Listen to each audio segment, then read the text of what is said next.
This time for sure. Famous last words. Nah, we're going to do it right. Second time's always better. Plus, I got tea. I got generic Rice Krispies.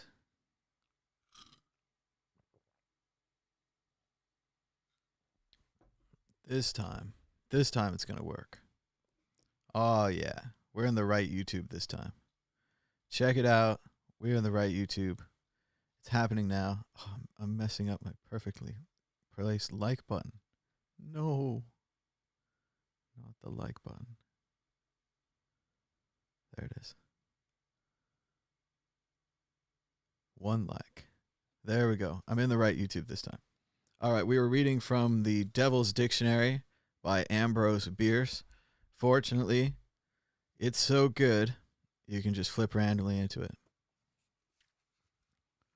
Well, that's way too long. I'm not reading that. Destiny, a tyrant's authority for crime and a fool's excuse for failure. Let's try. These are some long ones in here. Let's try. Oh boy, he's got a lot on insurance. Insurance, an ingenious modern game of chance in which the player is permitted to enjoy the comfortable conviction that he is beating the man who keeps the table. Oh, man, and he's got a whole conversation with the homeowner and the insurance agent. It goes on and on. I'll let you go. But let's see. We're still reading the Devil's Dictionary by Ambrose Bierce, getting the show warmed up. We started the show previously, but it was on the wrong YouTube channel. See, now we have live stream or restreamer or something. And we have to set it to go to the right YouTube, not the wrong YouTube. So we've got 14 people watching. We've got 7 likes. That's a 50% like ratio. But we're just warming up this show. Like, no one's here yet. It's on Twitter. It's on Facebook. You guys have Facebook? Sparing no expense on Restream here with the hopes that more people on Facebook and Twitter will watch the show. So now you can be in YouTube, Facebook, or Twitter. So let me know if that's a thing worth doing. Because, yeah, we're sparing no expense every month with Restream. But let's go for another Devil's Dictionary or two here. Here we go. Let's see. Oh, boy. Here we go. Dog. A kind of additional or subsidiary deity designed to catch the overflow and surplus of the world's worship. This divine being in some of his smaller and silkier incarnation takes, in the affection of woman, the place to which there is no human male aspirant. The dog is a survival, an anachronism. He toils not, neither does he spin. Yet Solomon in all his glory never lay upon a doormat all day long, sun-soaked and fly-fed and fat, while his master worked for the means wherewith to purchase an idle wag of the Solomonic tale, seasoned with a look of tolerant recognition. Ooh. Let's try a couple more. Miscreant, a person of the highest degree of unworth. Etymology, the word means unbeliever, and its present signification may be regarded as theology's noblest contribution to the development of our language. Miscreant. He doesn't like it. Humanity, the human race, collectively, exclusive of the anthropoid poets. Let's see. Hyena, a beast held in reverence by some Oriental nations from its habit of frequenting at night the burial places of the dead. But the medical student does that. Let's see. Gargoyle, a rain spout projecting from the eaves of medieval buildings, commonly fashioned into a grotesque caricature of some personal enemy of the architect or owner of the building. This was especially the case in churches and ecclesiastical structures generally, in which the gargoyles presented a perfect rogues gallery of local heretics and controversialists. Sometimes, when a new dean and chapter were installed, the old gargoyles were removed and others substituted, having a closer relation to the private animosities of the new incumbents. All right, we got 10 likes. We're going to start the show. Good morning, Bitcoin. Today is Friday, March 20th, 2020. That's a lot of 20s. And this is the Thomas Hunt Show. I'm Thomas Hunt. Moving on, the price of Bitcoin is up 5.7% in the last 24 hours, with a last of 6,548, a high of 6,927, and a low of 6,088. That's $1 for 15,251 Satoshis, very close to the 15,000 Satoshi barrier. The Dow Jones Industrial Average is currently down 1.2% in the last 24 hours.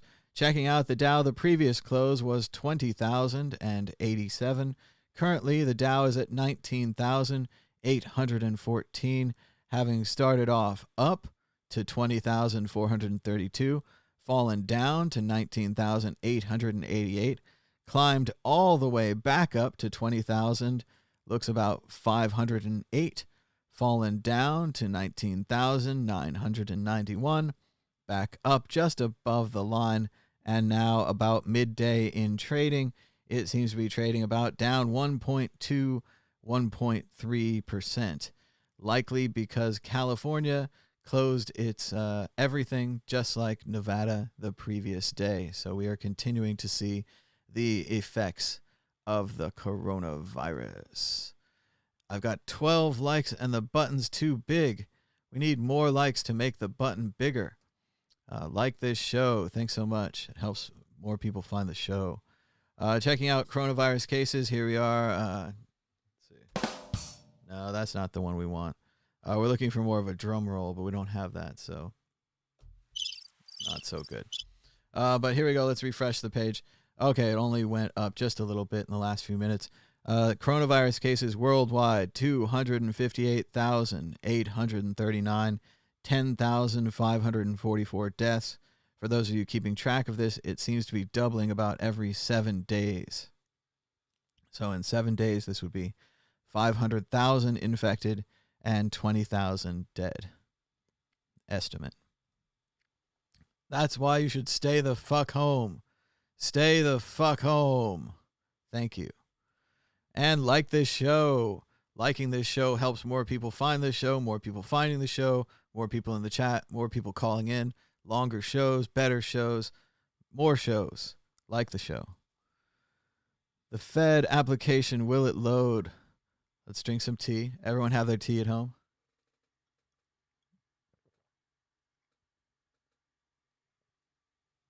It's a little slower to load the Fed today. We're getting a little bogged down.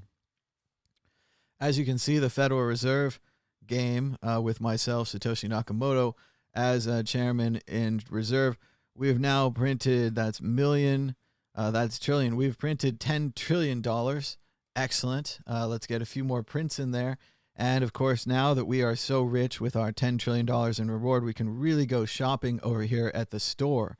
Sure, we could get a rubber stamp, a couple of accountants, maybe a money press or two. Let's get some bribes, right? Don't want to, not have bribes. But what about the mint? Okay, so we got some mints. And now that things are really cooking, we're really printing some money now. Let's get some espionage, a black op, and a proper propaganda campaign. Nice. Hey, the propaganda campaign was so successful, we're now able to commit insurance fraud and hire a Russian oligarch. All right, we're doing really well. Let's print some more money. We're up, let's see, dollars, thousands, millions, trillions. We have 36 billion, right? Million, billion. We don't even have a trillion yet. They should put the little numbers on here. But yeah, millions here, billion. We have $70 billion that we've printed. We are working it. We are saving up. What are we going to get? What are we going to get? We are the Federal Reserve. All right, not only can we get a Russian oligarch, we can invade North Korea. So let's give that a shot. We can invade Cuba. Cool. We got to save up to get a commercial bank. What do you think? Are you guys interested in this? Should we continue being the Federal Reserve Chairman? We're printing more money. It's going pretty well. You guys are pushing the like button. I'm pushing the print button. We are the Federal Reserve. Commercial bank. Nice. Hey, invade Iran. Why not? Invade Iran again? Yeah, well, once was good. I mean, twice is better. Tech company. All right, we'll buy a tech company. Hey, we got like Google. Wow. Invading Iran. There's a lot of oil there. So you can see we're up to, looks like we're into the trillions. I think we're at 18, 19, 21 trillion. We're really kicking it. This is thefed.app where you can be the Federal Reserve Chairman. Check it out, thefed.app. I'm Satoshi Nakamoto, and I'm in charge of printing the money now. As you can see, I'm really, really good at it. I'm going to print more money. So let's see what else I can buy. It's like SimCity, but you can only buy evil. Ooh, Apple. Apple is now for sale. Cool. Get me some Apple. Get me some Google. It doesn't seem like I want more things. I think we might have beat the game. Donald Trump says, Satoshi Nakamoto is doing a great job. I'm very proud of them. Their predecessor, Little Jerome, didn't have the mental capacity needed. He was dumb as a dog, and I couldn't get rid of him fast enough. He was lazy as hell.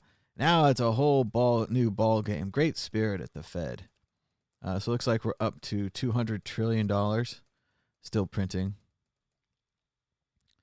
And I don't think we can buy anything except more tech companies and more Iran.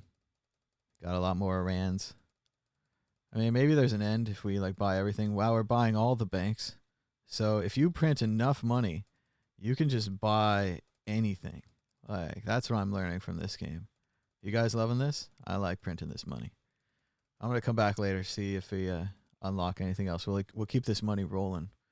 Maybe I should do a little live thing. That'd be fun. We'll keep it going. Checking out the coronavirus, this great article from the Washington Post. I really like showing it. It helps me visualize and understand epidemiology, which normally we think of in the Bitcoin and in the marketing type space about positively. We think, oh, we spread the word, we got the word out. But as you can see here, the word is death. And if we stay outside and we bounce into each other, as you can see here, we all get the virus. We get the virus quickly. We overwhelm the healthcare systems, and it's all bad. So what we really want to do is not a half quarantine, not some quarantine, but we want like a total quarantine. We want everyone to stay home. So here's an example of everyone staying home. You see the virus, it's spreading much less. A lot of people aren't getting it. It's just those people going outside, bumping into some random people here and there. This way, the hospitals aren't overwhelmed, which, I mean, it's unlikely we're going to prevent that, but let's do the best we can. Let's stay home.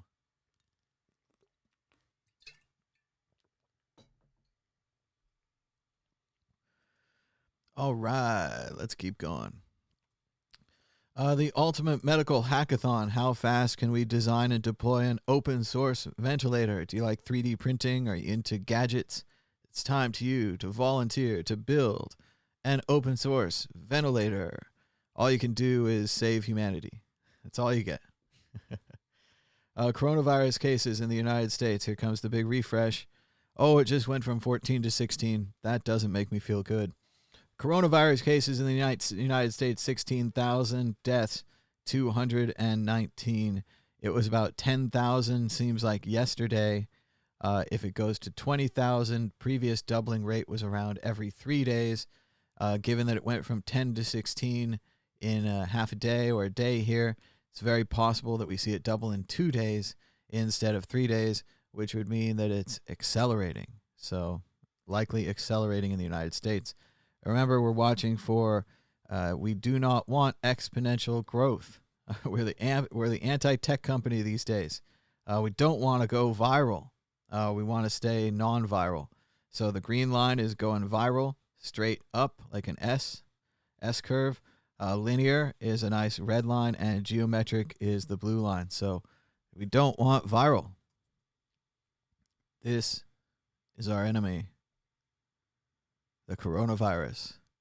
I heard on the Amazon Jeopardy app this morning that the coronavirus was named after the corona of the sun. So much like the sun, who one day will destroy the planet and everything, so too must we fight the coronavirus. And we fight it by staying home. And it's not very glamorous. It's not very fun. You can't go to any movie theaters. You can't go out. Got to stay home. So, no fun.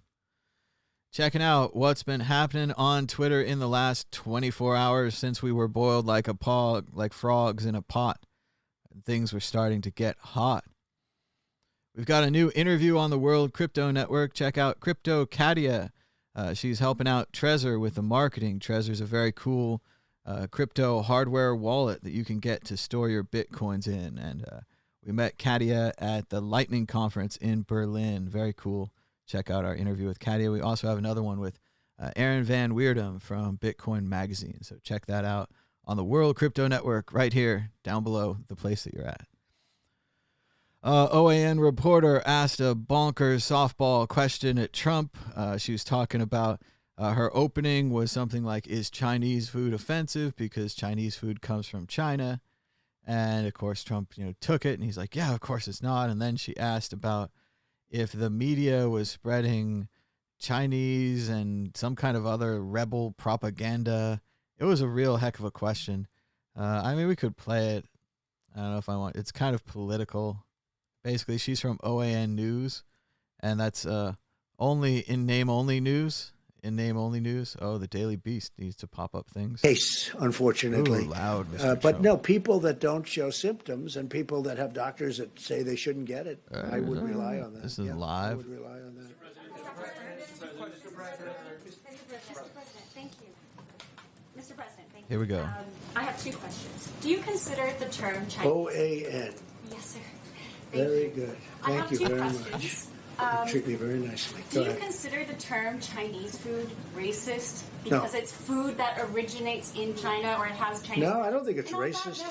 I don't think it's racist at all. On that note, major left-wing news media, even in this room, have teamed up with Chinese Communist Party narratives, and they're claiming you are racist for making these claims about Chinese virus. Is it alarming that major media players just to oppose you are consistently siding with foreign state propaganda, Islamic radicals, and Latin gangs and cartels, and they work right here at the White House with direct access to you and your team? It amazes me when I read the things that I read. It amazes me when I read the Wall Street Journal, which is always so negative. It amazes me when I read the New York Times. It amazes me when she asks that question. That was great. So yeah, are you aware that the left-wing media? It's just such a bizarre question, such a kind of an obvious softball. I mean, clearly she and Trump are in agreement. They're on the same team. The way he greets her is beautiful. OAN. Oh, I like you. I like you. So it was not a great moment. And the opening on Chinese food and the basic thing on this, and obviously we're saying it without saying. I mean, we're talking about there's a negative word for the flu going for the. It's not even a flu. Flu is bullshit. There's a negative word for the virus, the killer death virus going around, where people are calling it Kung flu, and so on and so forth. And the problem with a term like this is that it's just a slippery slope. And sure, we can discuss it here as words and ideas. Clearly, we're at a meta level, but other people hear it and they think, hey, that's okay. That's okay to say. Then it drips down, and then you have somebody beating somebody else up on the street because they're Chinese or because they're Asian. I mean, we had, after 9/11, people who were Sikhs were beat up because they were taken as Arabs, all kinds of other things, even beating up Arab people or Arabic descent people after 9/11 is not acceptable. All these things, that's why we don't have racism. That's why we don't have this thing, and it's just really weird. I mean, a couple of times I think he slipped up and he said Chinese flu or Chinese virus, but then he loves to have an enemy. He loves to have something to unite against, and he's just uniting against the media here, who are just reporting on what he's saying and the potential damages of it. And then he had that thing where he edited his speech to write it in there, and the reporter took a picture of it. Now we all know it looks Oh, it looks really bad when he's editing the speech. It looks like someone crossing something else out and putting an N word or something, and it has a horrible feeling to it. But yeah, that's the Chinese flu and the Kung flu issue that we're having going on. You can have a political opinion on that either way, but no, I'm not a fan. That's a weird question, huh? We've got Senator Burr received private briefings about the coronavirus weeks ago. He knew how bad it would be. He told the truth to his wealthy donors while assuring the public that we were fine. Then he sold $1.6 million worth of stock before the fall. I'm agreeing with, you guys don't like her, so I'm going to hide her name, but I'm agreeing with AOC. Don't say her name here, but yeah, people should not be hearing private government information, not warning or protecting their people, having a private meeting amongst donors to tell them, and then going home to sell their stock. It's bad business. It's Republican or Democrat. It's no good. And I've heard the report that Dianne Feinstein may be caught up in this as well. I want to investigate each case as they come up. What I know so far about the Feinstein case is that they sold a company that went up in value. So, I mean, yes, I think that, movements of stock and so forth must be monitored for government officials. That's part of being in the Senate. You get insider information. You're not supposed to do insider trading. The problem with the Republicans here is it doesn't look like they sold stocks that went up. It looks like they sold stocks that went down. But in general, no one should be acting on their insider information, and that's why we track them and so forth. Here we go. Sam Harris, the classic religious, not anti-religious, but religious discussion author. Sam Harris writes, pretending that outrage over the incompetence and dishonesty of this administration is a symptom of political partisanship is itself the ugliest form of partisanship. There is nothing partisan about wanting to avoid mass death and economic collapse. There you go. Check this out. I know you guys will love this. GameStop says that they need to stay open during the lockdowns because they're essential retail. This is so sad. I wish I was making it up. As you guys know, GameStop, for a long time, the pawn shop of the video game industry, kind of a valid and a vital use when everyone was dependent on cartridges and discs, right? You'd go to GameStop, you'd trade in some old games, you'd get some new games. It worked for everyone, right? It was a cool thing. Well, they spread out too much, and there's way too many GameStops, and the cartridges are starting to dry out. I know my favorite game, I told you guys the other day, and I'm not proud of it, but obviously my favorite game on the iPhone is moving around the icons. I love that one. And my favorite game on the Nintendo Switch is buying new games on the Nintendo Switch. So this is a real problem for GameStop because I'm probably not going to go there to ever buy a Switch game. But they need to stay open during the lockdown because they are essential. We need GameStop. They are helping people distract themselves, helping people stay home. Their selling of the important video games, which might have the virus on them, is something that you need. So they're just they've been in trouble business-wise for a long time. And basically what they're saying here is we need to stay open during the virus or we're going to go out of business. And that doesn't make you essential. I'm sorry, GameStop. It was a cool time. You could go to a video game store and buy used games, but maybe not in the future. Robert Reich.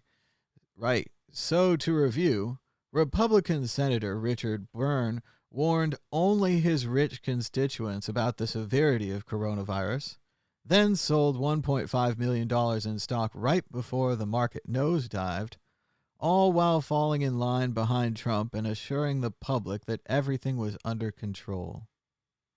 A new low. It really is. It's a sad story. I wish it wasn't true. I wish it wasn't happening. I wish it wasn't Republican or Democrat or whatever kind of frame we're going to try to see this through. But basically, a couple of senators got the inside information, sold their stock early, didn't tell their people, and told some of their people privately who paid. So just not a fan of what that is.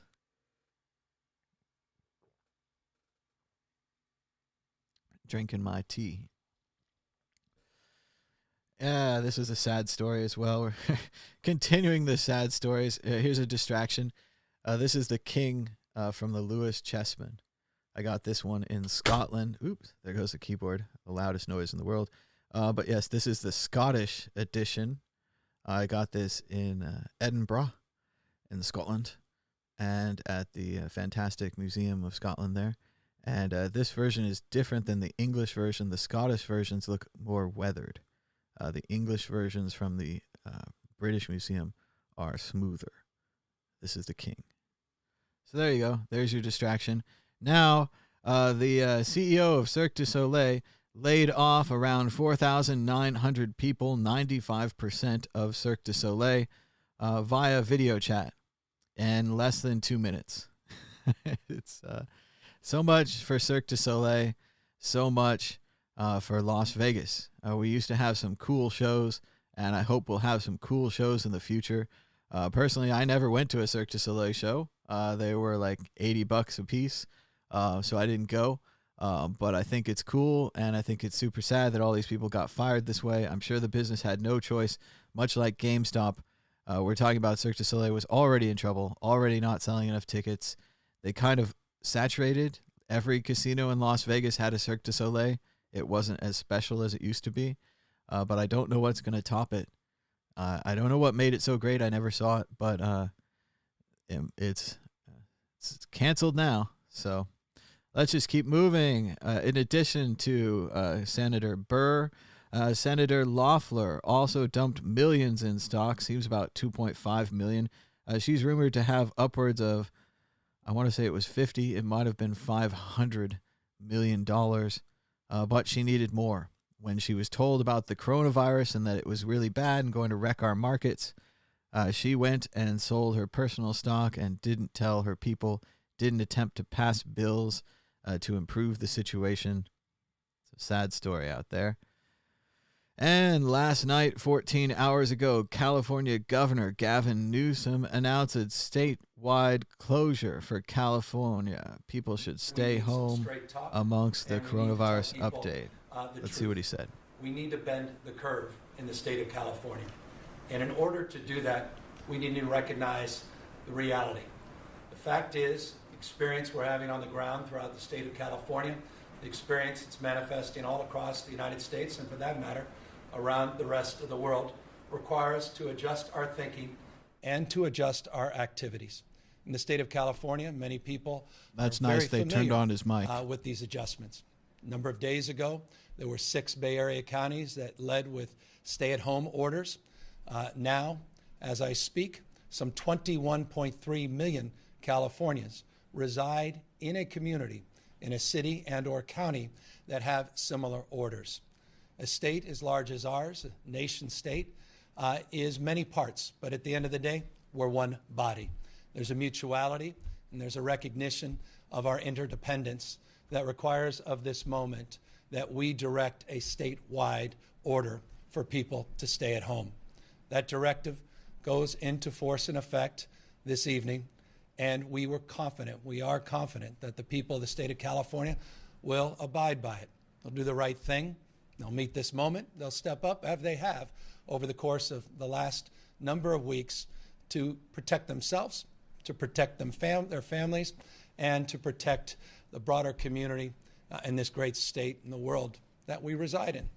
I have confidence in that. I have confidence because I've seen it every single day. We've seen it in cities large and small. People still doing essential work. People still providing essential services. People still going out to the grocery store to get food, walking their dogs, practicing social distancing, nonetheless, when they're out in the streets. People still getting their medicine. People still going about doing the kind of essential work that is required to meet this moment. The order provides for all of that. And there it is. California is closed, joining Nevada, the National Basketball Association, and others in shutting down completely. As I'm sure you've noticed, the bizarre piecemeal individual response to this crisis. Nevada closing first, California closing next, several other states not closed yet. We have no central leadership. We have no national government. This is the largest crisis in American history. And in addition to this crisis, we're also having a crisis of government, and we're having an oil crisis as well, because the Saudis are driving the price to $20. So kind of a lot's happening right now. Did you know? The Scottish version of the Lewis chessman, in addition to being more scored and damaged looking, it is possible that the king's sitting on the stone of Scone as well. I would agree with that theory, that idea. They also have cool felt bottoms, better than the British Museum. So if you're going to get your Lewis chessman, I would suggest going all the way to Scotland. Not just stopping in London. Let's go to both. And let's keep rolling back to the news. China has started installing holographic buttons to combat current and future disease spreading. Sounds stupid at first, but when you actually watch it and you actually think about it, once again, they're ahead of the curve here. No one's going to want to touch anything anymore, even elevator buttons. They had a tweet down below. Someone said that the Italian version, and they had like a lighter with a paperclip on it or something like that, which is good, but you still, as sad as it is, viruses are really good. They grow on things. They might infect your lighter with a paperclip, which you'd have to dispose of every time. So you got to have these hologram buttons. This is the way of the future. No one wants to touch anything. No one wants to be near anyone. It's Gattaca, baby. It's all the creepy sci-fi that we shouldn't have watched has all come true. But let's go back to Balaji, the world's angriest man. He saw this first.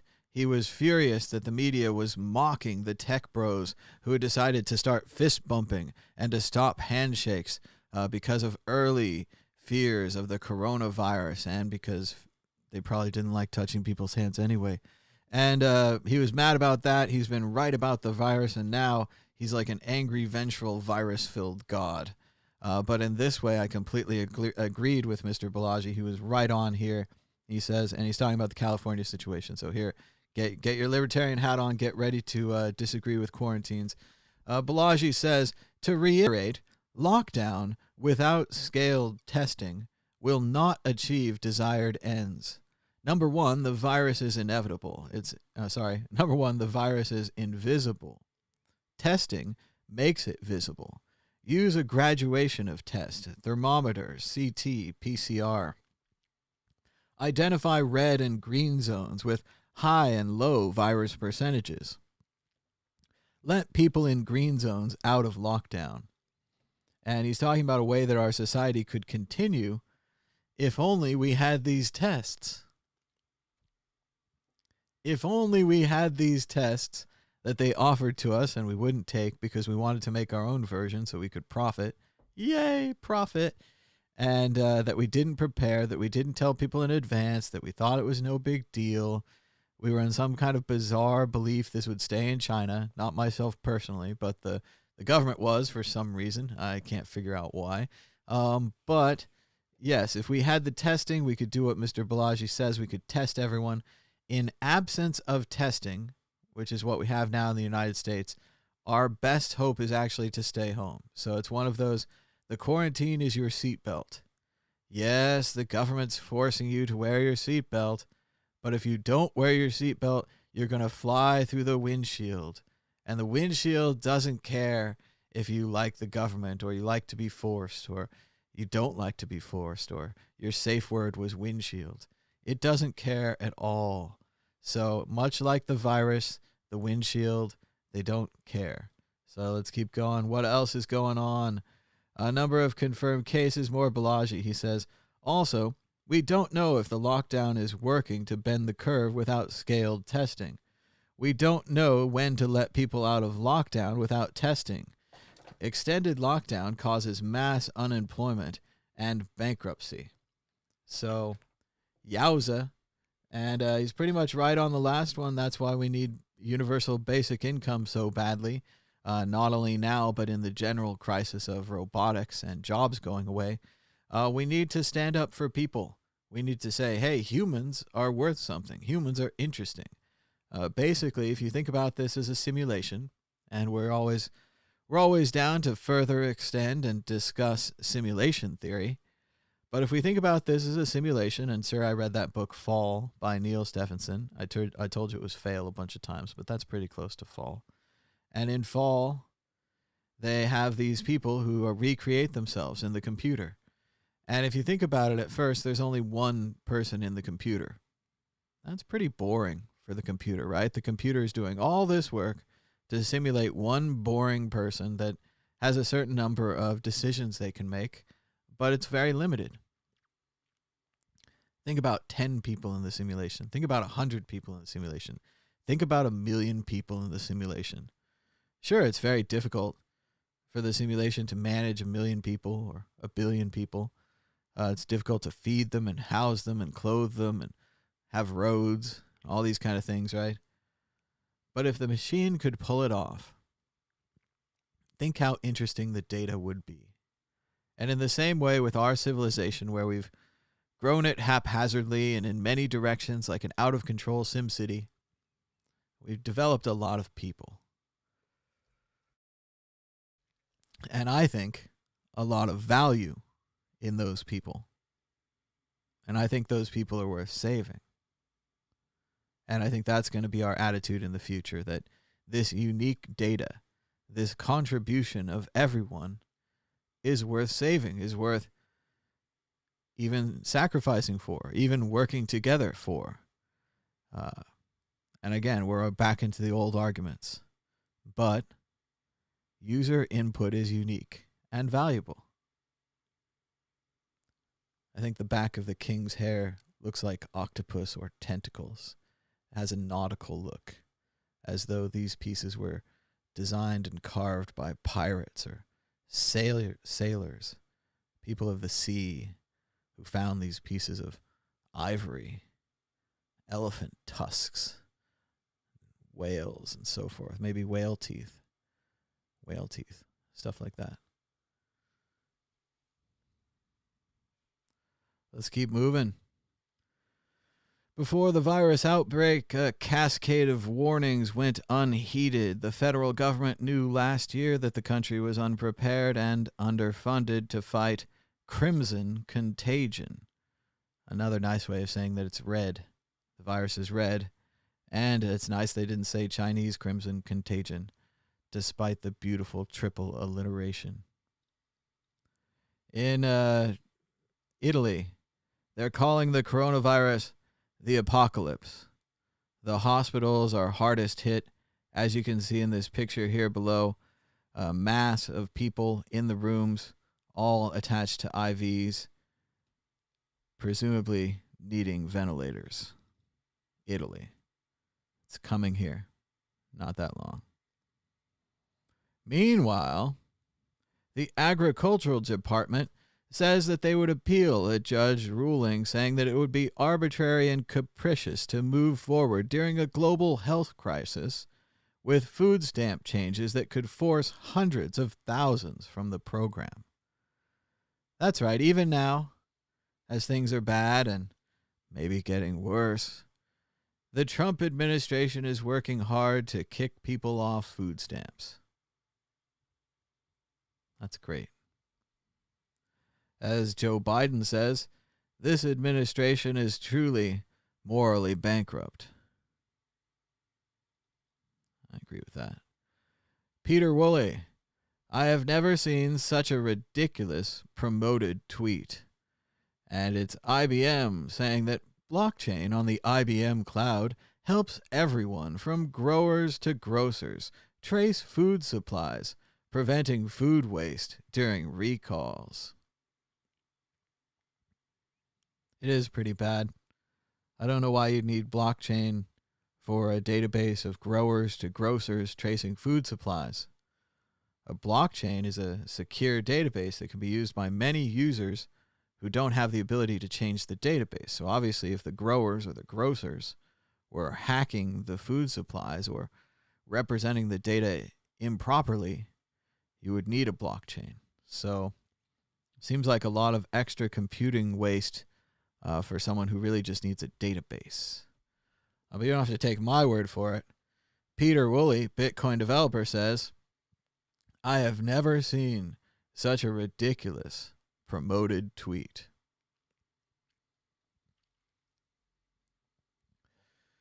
New York City Mayor, a lot of people are going to die who don't have to die. If the president doesn't act within days to maximize production, to get surgical masks, if he doesn't mobilize the U.S. military, people will die. And I don't know about you, but based upon statistics, I can see the future. And in a week or two, there's 100,000 to 200,000 dead in the United States. And I'm sure it's somebody you know. And it's somebody that I know. And it's somebody that we're not thinking of. And there's nothing we can do about it. Even if you call them and have some nice last conversations, which would be good, and you tell them to stay inside and they don't listen, a lot of people are going to die who don't have to die. We have industries that could be building ventilators that could have been building ventilators for the past week. Yes, you have to violate your free market capitalist principles to say, hey, you in the industry, please make a bunch of masks. Make a bunch of ventilators. Do it now. We'll pay you later. We're good for it. Theoretically. That didn't happen. That hasn't happened. It's 10 o'clock West Coast time. We're still waiting for that to happen. It's not just a thing where the businesses are like, oh, one day we decided to stop making cars and start making airplanes. No, they have actual acts of Congress that help the businesses realize that all of their equipment that's great for making cars could also make ventilators. That all their equipment that's great for making clothes could also make masks. That there is something you can do. That there is a job for you in the emergency services that now includes grocery workers. You don't just have to sit at home. You can be part of the war effort. That's what we used to call it. Everyone's forgotten. This country used to be a community, and it used to pull together. And they used to have a thing called victory gardens. And instead of stressing out the food service and all these things and having ridiculous, stupid grass lawns that we mow and provide nothing, we had gardens full of food. We made things at home. We repaired things that broke. And we tried to reduce stress on the system so we could win the war. And everyone, even the people that weren't on the front lines fighting, were part of the war effort. Now, this isn't happening. We don't have any central leadership. We don't have a president right now.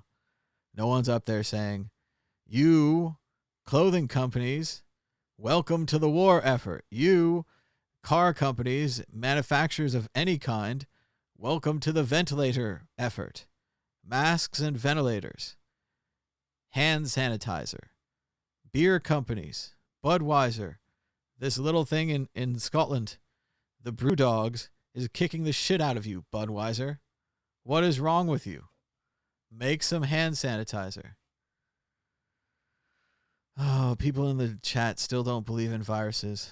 All right, well, Crypto Kerbit says that you're all brainwashed and that, I don't know, he doesn't believe in science. So we'll worry about that later. But for now, what's so wrong about making some extra ventilators? What's so wrong about taking these companies who are in deep shit, who want bailouts, and making some extra ventilators? What's so wrong about taking these schools and turning them into hospitals? Do you want to volunteer? When people start to recover, we need to have a program, which is, again, a get out a clipboard, put a list of names on it, have the people show up. This is what they did in China, to have the drive-through clinics and so on and so forth. They didn't staff them with soldiers. Everyone has to join together to fight the virus. The virus is real, doesn't care about your politics, doesn't care about your libertarianism. We'll have the debate about if the government went too far to stop the virus after we've stopped the virus. Or, 200,000 dead, 400,000 dead, 800,000 dead. So that's 3 doubles. So as of right now, that's 3 weeks, 21 days. The whole world. So 2, 4, 8, 1.2, 2.5, 5. 5 million's a lot. Let's stop at 5 million. But yeah, this is what we got. Oh, Jeremy's in for getting rid of the schools. Well, you don't want to throw the baby out with the bathwater. We're throwing out quite a lot of bathwater. Did you not like schools? Well, I hope you miss restaurants too. Restaurants, movie theaters, concerts, cruises, airplanes. Again, for me, this is one of those. I don't like it. The trends are continuing to follow me. So let me just briefly explain to you guys. As a computer geek, I've always been a computer geek. So when I got my hands on a computer, say 1986, 1989, that range, I was all about these computers. Then, 10, 15 years later, the whole world's all about these computers. And I got my hands on the internet in 1995, and I was really psyched and got way into it and everything. And then 10 years later, everyone's on the internet. They're all into the internet. Same thing. I find these amazing way to compress audio files, MP3s. And I'm like, wow, this is amazing. And then 10 years later, the whole internet's into MP3s. And I'm like, okay, that's cool. I find this internet money, and I think it's really cool. We can send around internet money, and it's one way, and no one can stop us. We don't need a central bank or an intermediary. And especially, I like that no one can print it. I think that's pretty cool. So I get way into this internet money, and 10 years later, the whole world's into it. So back in the day, I always used to be into wearing headphones, listening to my own music. And then everyone got iPods and iPhones and cell phones, and they're all into it, right? Sadly, me and my other computer geek friends, because it's not just me, there's millions of other people who love MP3s, who love computers, who love iPhones, who love headphones, all these kind of things, all of these things that we've helped make popular because on one hand they were great, and on the other hand they just happened to fit us, right? You knew that listening to music was the right choice because you could hear what other people were saying. And when you put the music on, at least you couldn't hear them. They're still there. But yes, all of that, all of our chat rooms, and video chat, and internet, and Wi-Fi, all the work that we as computer geeks put in to make the world fit for us. It turns out, because of this virus, you're all going to be forced to be like us. You're going to get to stay home. You're going to get to be a computer geek. You're going to get into video chat. All the people on television, late night talk show hosts, Stephen Colbert, the Jimmys, even the news people, it's slowly starting to happen on CNBC. They're becoming homebodies too. Things we used to make fun of people for, staying home all the time, not wanting to go out, the virus being everywhere, is now becoming real. Now, to the people in the chat who think we're brainwashed, that's great. Downsides if we're brainwashed. Stocked up on a lot of food, stayed inside for a while. Is the government's made up of people. The army's made up of people. I don't believe that these people are just going to, go against us, all these kind of things. I think that they're acting to try to protect us, and in many ways they're not acting, and that they're not talking about it. And that's the big problem. Shout out to Vention, MG Tao in the chat. He's been a prepper for years. He's considering breaking into the powdered eggs. What's funny now, in the same way I was talking about being an antisocial computer geek, used to be a fringe group and now is everyone. In the same way, being a prepper, a person who stocks up on food and, has a supply at home and maybe even has a shotgun. The horror. Being a prepper is now cool. Being an antisocial computer geek who happens to have a good supply of books, sadly many of them unread, a great supply of movies and other things accessible both online and off. Online and off. I was watching a great YouTube, Dark Horizons. I think that's the name. That's the old one.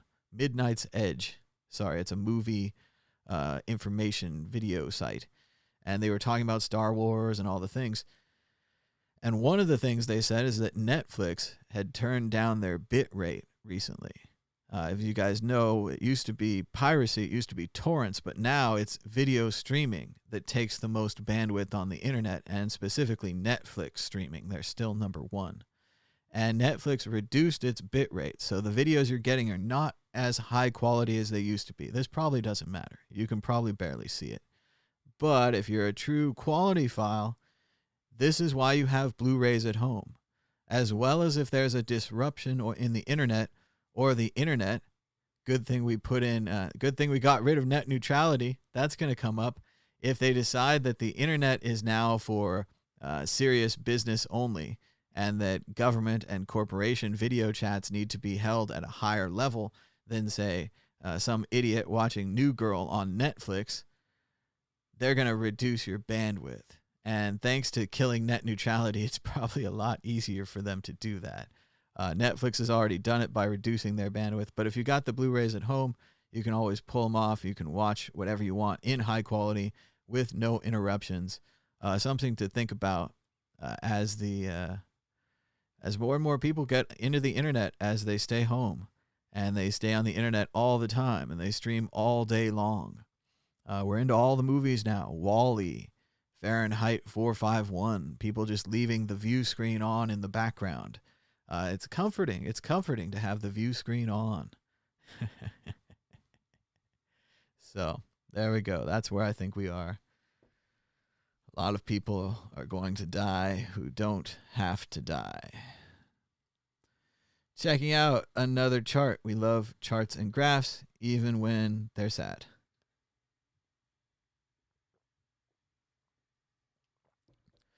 Coronavirus deaths in Italy and Spain are increasing much more rapidly than they did in China.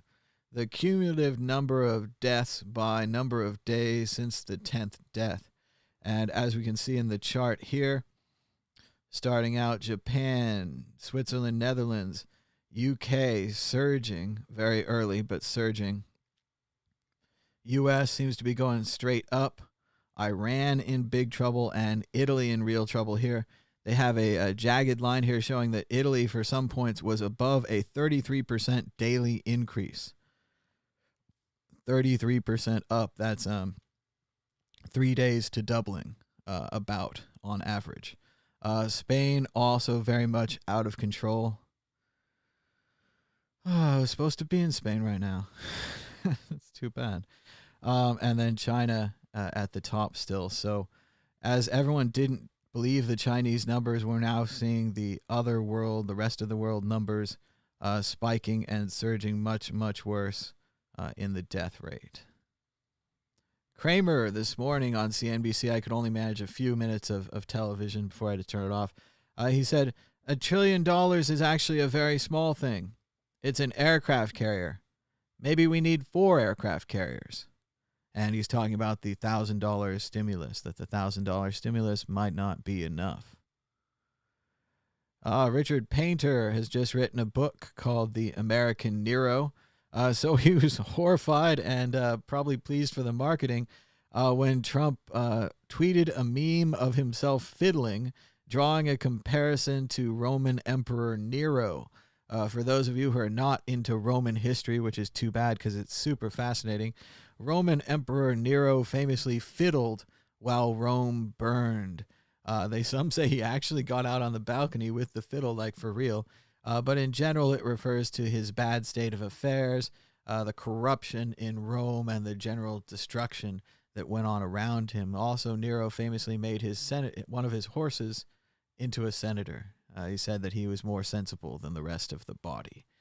So pretty creepy stuff to see Roman history coming back here with our own Nero. This seems like once again, if you guys ever wanted to donate when we show the graphic, it's great to donate now because we pretty much lose our ad rates, our ad, whatever it is, our ad rights every single day here. But I think it's worth it to play cool videos like this to get the important words out. Other people are really good at making speeches, and I like to hear them. So if you want to donate in the super chat or when we show the Bitcoin address later on, that would be great. But here it is. This is Matt Hancock. And he says, "It is because we are all human that we are all susceptible to coronavirus. And it is our shared humanity that means we will pull together to defeat it." Here we go. We're going to go full screen, maybe do some rewinding, see what we can do here. This is a once-in-a-century event, and it means that the whole resources of the country has got to be turned on how best we get through this as a country. You know, it's because we're all humans that we're all susceptible to the virus. So we need to all come together to support each other through it. And that, of course, the only organisation that is big enough to do that in a calamity of this scale is the government.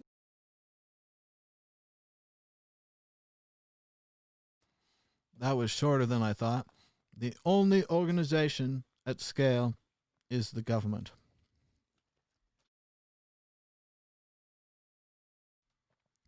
I know it's not what you libertarians and you small-minded government people wanted to hear, but at this scale, with a problem like this,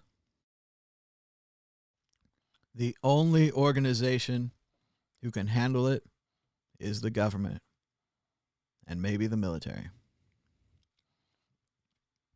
Andrew Yang talks to Kara Swisher about why we need an emergency version of universal basic income to combat the fallout from the coronavirus. In the midst of a crisis, it's vital that we get purchasing power into people's hands as quickly as possible. Once again, we've been supporting the ideas of Andrew Yang since early in his campaign. Andrew Yang took Bitcoin, talked about Bitcoin, accepted Bitcoin, and supported universal basic income in an attempt to fight the scourge and unstoppable scourge of automation. That's right, automation. Those robots are taking your jobs. They're taking my job. They're taking everyone's job. And if we had universal basic income, at least we could continue being people and providing interesting information for the system. I want to say thanks to everybody that's liked this video. We have 39 likes, which doesn't seem like a lot, but checking out the number of people watching now, we have 44 people watching now, and we have 40 likes. So almost everyone watching this video has liked this video. So thank you so much for liking this. Even if actually there's even 3 dislikes. So even if you want to dislike it, that's okay. But I think YouTube's going to be very happy with us for having a high number of people liking and being engaged in this video. You know, they used to execute people for treason. Yeah, they did, you know. There's up to 4 Republican senators who have now been implicated in insider trading instead of trying to help people about the virus. You know, you get the insider government information, then you go outside and you say, hey, I don't want everybody to panic, but you should get some extra canned food. Maybe grandma should stay at home for the next 3 months. Right? That's what you do when you get the insight. And you say, hey, everybody, you know, just like, let's slow down into this. Sure, you don't want to just say straight up, you know, oh, it's a panic. But you go home and you sell your own stock. Millions of dollars of your own stock. It's just not a good look.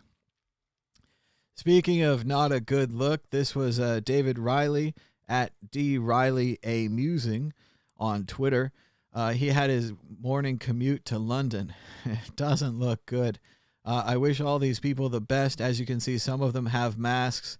Many don't have masks, which partially is, in some way, it's a personal choice thing. It's a cultural thing they're trying to say. But I want to say in another way, the masks are sold out. I was worried about coronavirus, weeks ago, months ago, whatever. And I looked around the internet. They were pretty expensive then. They've gotten more expensive now and even harder to get. So a lot of these people don't have the option of a mask, but they definitely don't have one. Either way you want to look at it, this is a scary, scary tube ride to work. I've been on these tubes when they're crowded like this anyway. It's pretty lousy as well. But in the current virus-scared climate, I can't imagine. And I feel especially bad for anyone that has allergies or just a normal cough or cold, who would be horribly ostracized and maybe even beat up or something in the current environment. So stay home. Stay home, everyone. Please stay home.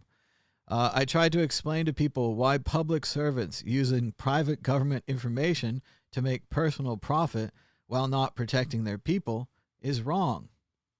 And just to try to recap, they had a private meeting where they received valuable government information. That's a thing. After receiving the thing, they did not act to protect their people as in the oath that they took. So now they've broken the oath. So that's a problem.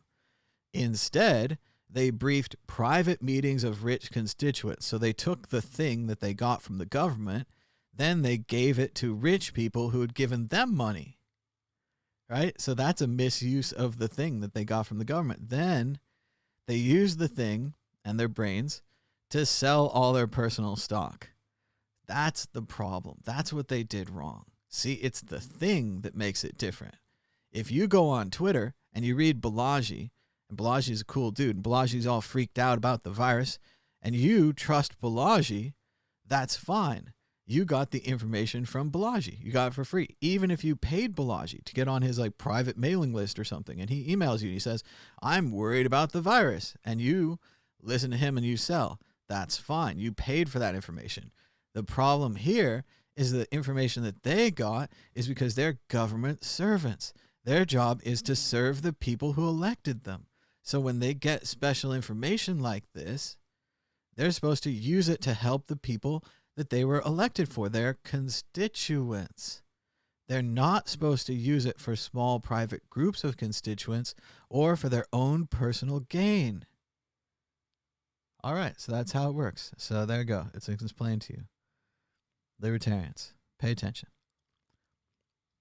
And once again, more and more Republicans we're finding out sold their stock. Millions of dollars in stock they sold before the collapse, before the crisis, while Trump was saying that it was fake news and it was government and it was a liberal lie and it was fake and all those things. It's just awful.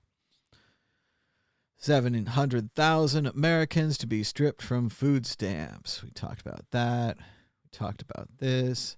What Perdue should have done when briefed on COVID-19, warn the public, push for the strongest response. What David Perdue did, he sold casino shares before tourism plunged and bought pharma stocks before Congress spent billions on drug research. And I know all the trader guys in the audience are saying, why didn't they just short? Why, if I could go back in time, I would have shorted Carnival Cruise Lines into the ground. And they just don't know very much about the stock market. They're not very good at cheating. They're lousy cheaters. And again, that's why we caught them. That's why they're caught. And that's why if you really want to know the future, they resign. They've all going to resign. Shout out to Mike at TXDO Hawk. We used to talk about changing the world for the better, banking the unbanked, strengthening the vulnerable, and mostly, we just enriched a bunch of assholes. I still have hopes that we might someday do something of value with the tech, but that hope gets slimmer by the day, to be honest. Yeah, it's a bummer. The Bitcoin, cryptocurrency, ICO industry, in a lot of ways, has done exactly what Mike said, enriched a bunch of assholes. They had more money to begin with. They took significant risks, and they were significantly rewarded, although sometimes they conspired together and so on and so forth. But at the end of the day, they have the chips. We're looking for our 50th like. Can we get it? 50 likes, right on the edge. Will you be number 50? Daily Show. NBA player gets access to a coronavirus test. Senator uses inside info to sell stocks before the market crashes. Normal person trades family heirloom for black market toilet paper. That really is the difference, isn't it? If you work for the NBA, you're in a great position. If you work for the Senate, you can illegally and immorally use your position to benefit. And if you're a normal person, if you're lucky, you can wipe your ass. All right. Check out the World Crypto Network. We've got a new interview with Aaron Von Weerdum, Bitcoin Katia, and that Mad Bitcoins fellow from the Lightning Conference 2019 in Berlin. Check it out. We're just hanging out, talking about Bitcoin, other things that are going on.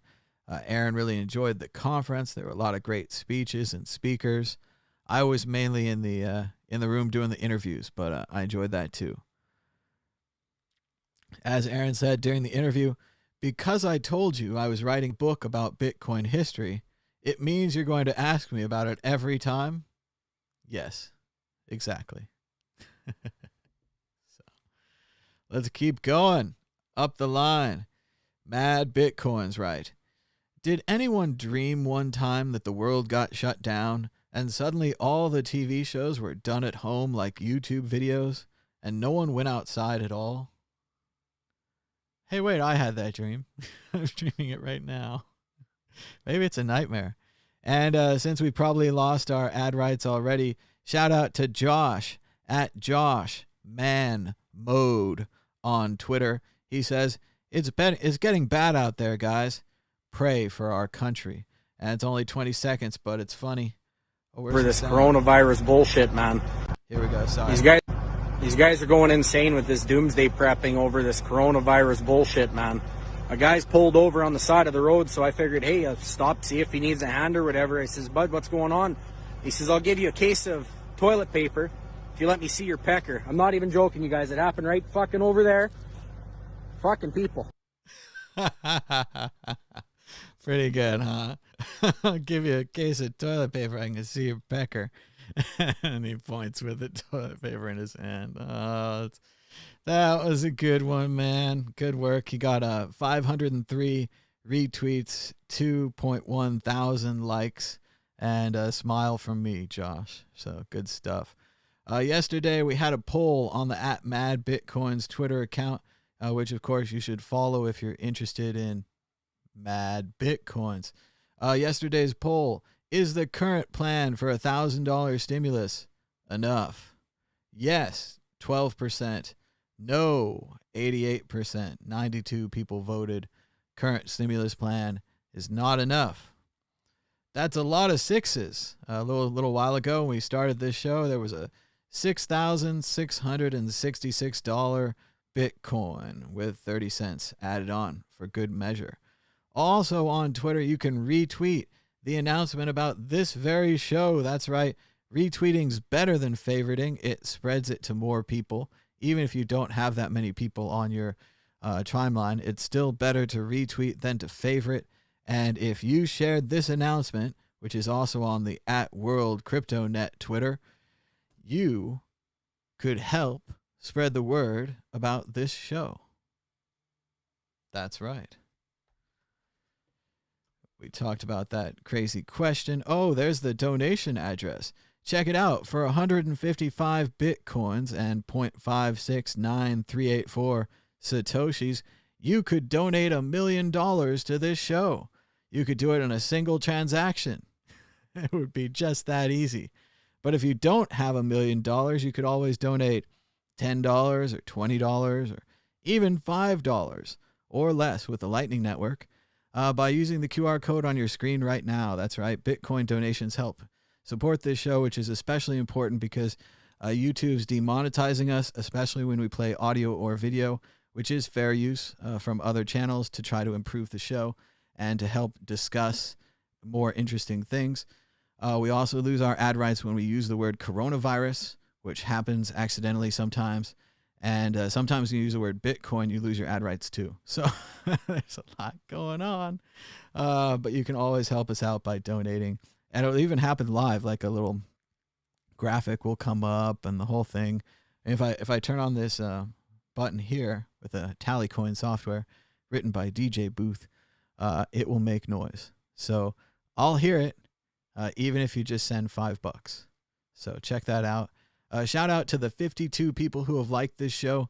Even if you went on and watched some other show because you watch this for like 5 minutes or something, you're like, that's cool. I'm going to give them a like. I'm going to move along. That's all right. The price of Bitcoin is $6,425, up 3.71% in the last 24 hours. You're watching The Thomas Hunt Show on the World Crypto Network. You can call The Thomas Hunt Show at 1-518-600-1949 or on Skype at World Crypto Network. All one word. Yeah. Checking out our top stories in Bitcoin that we never got a chance to talk about yesterday.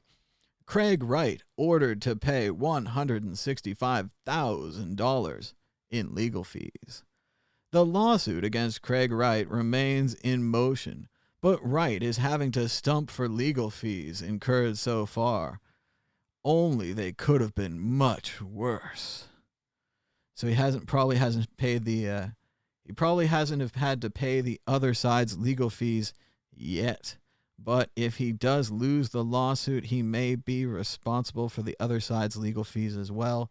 Once again, Craig Wright is being sued by the descendants of David Kleinman, who may have mined some very early and very significant Bitcoins with Craig. Craig claims to be Satoshi Nakamoto, but has not provided any proof to substantiate this claim. One time he did provide proof to Gavin Andresen, but kind of tricked him and destroyed his reputation. German Chancellor calls coronavirus biggest challenge since World War II. I'm seeing this thrown out a lot lately, and I completely agree with it. The only way to understand what we're fighting and why we're staying home, myself voluntarily, for at least a week or two now, and now essentially by force with the state of Nevada closing all non-essential businesses and the state of California joining suit following the National Basketball Association, which is, of course, the organization you really want to work for. No one protects their workers like the National Basketball Association. No one more valued highly than them in the United States anyway. But yes, this is World War II, World War III, World War V. It's time to fight the virus. No more virus. Virus no more. Flatten the curve. We've already lost our ad rights today, so I'm going to play a little bit of Mel Brooks' classic History of the World Part 1. They never made a Part 2. That's pretty funny. This was a great scene in the Roman Senate where they were deciding what to do with the Senate. Oh, we need to have more volume. Can we have more volume, please? Oh, fellow members of the Roman Senate, hear me.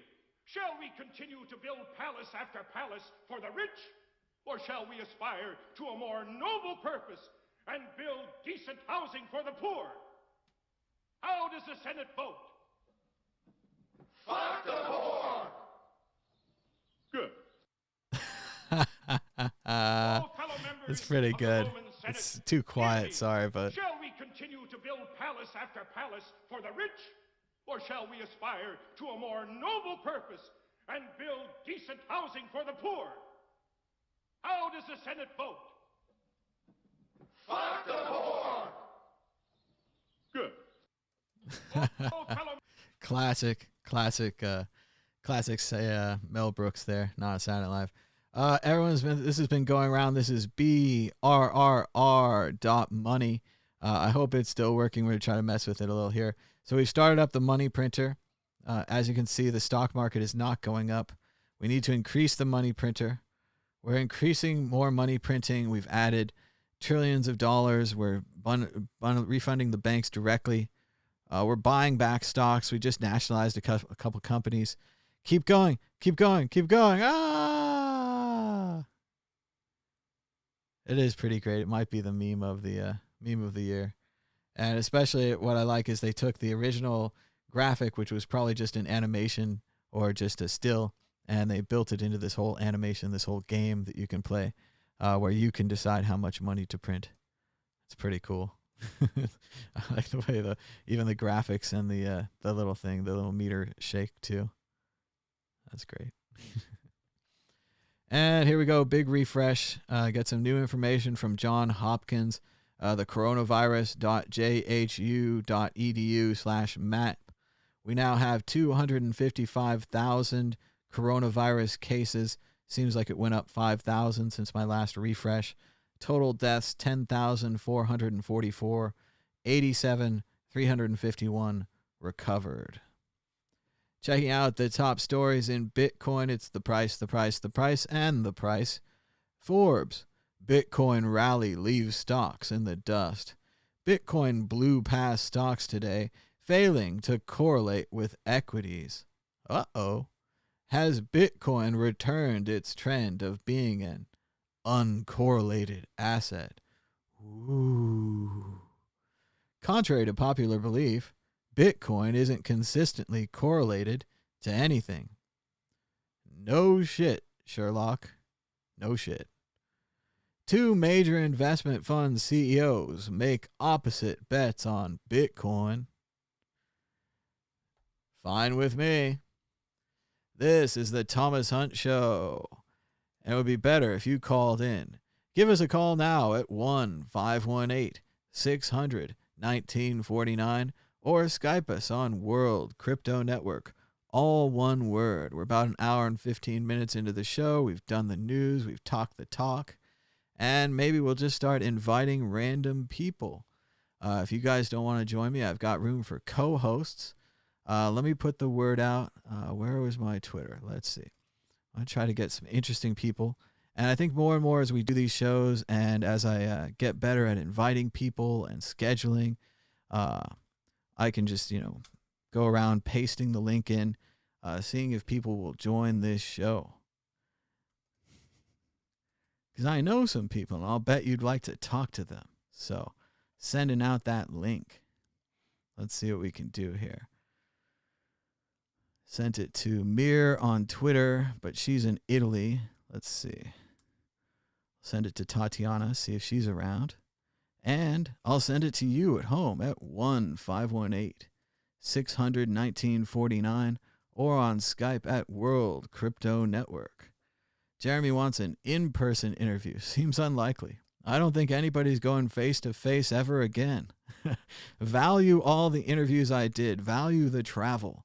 Value seeing Adam back in his natural location of beautiful Malta.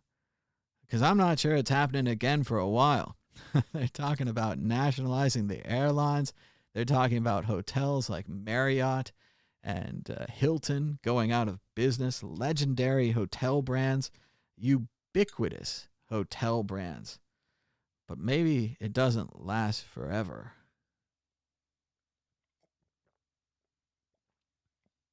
You can call in internationally by pushing +1 on your phone.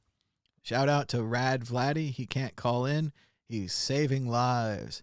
It's great if you're out there working in the system. Maybe you're an emergency worker or like the grocery workers in at least one state. I want to say Washington.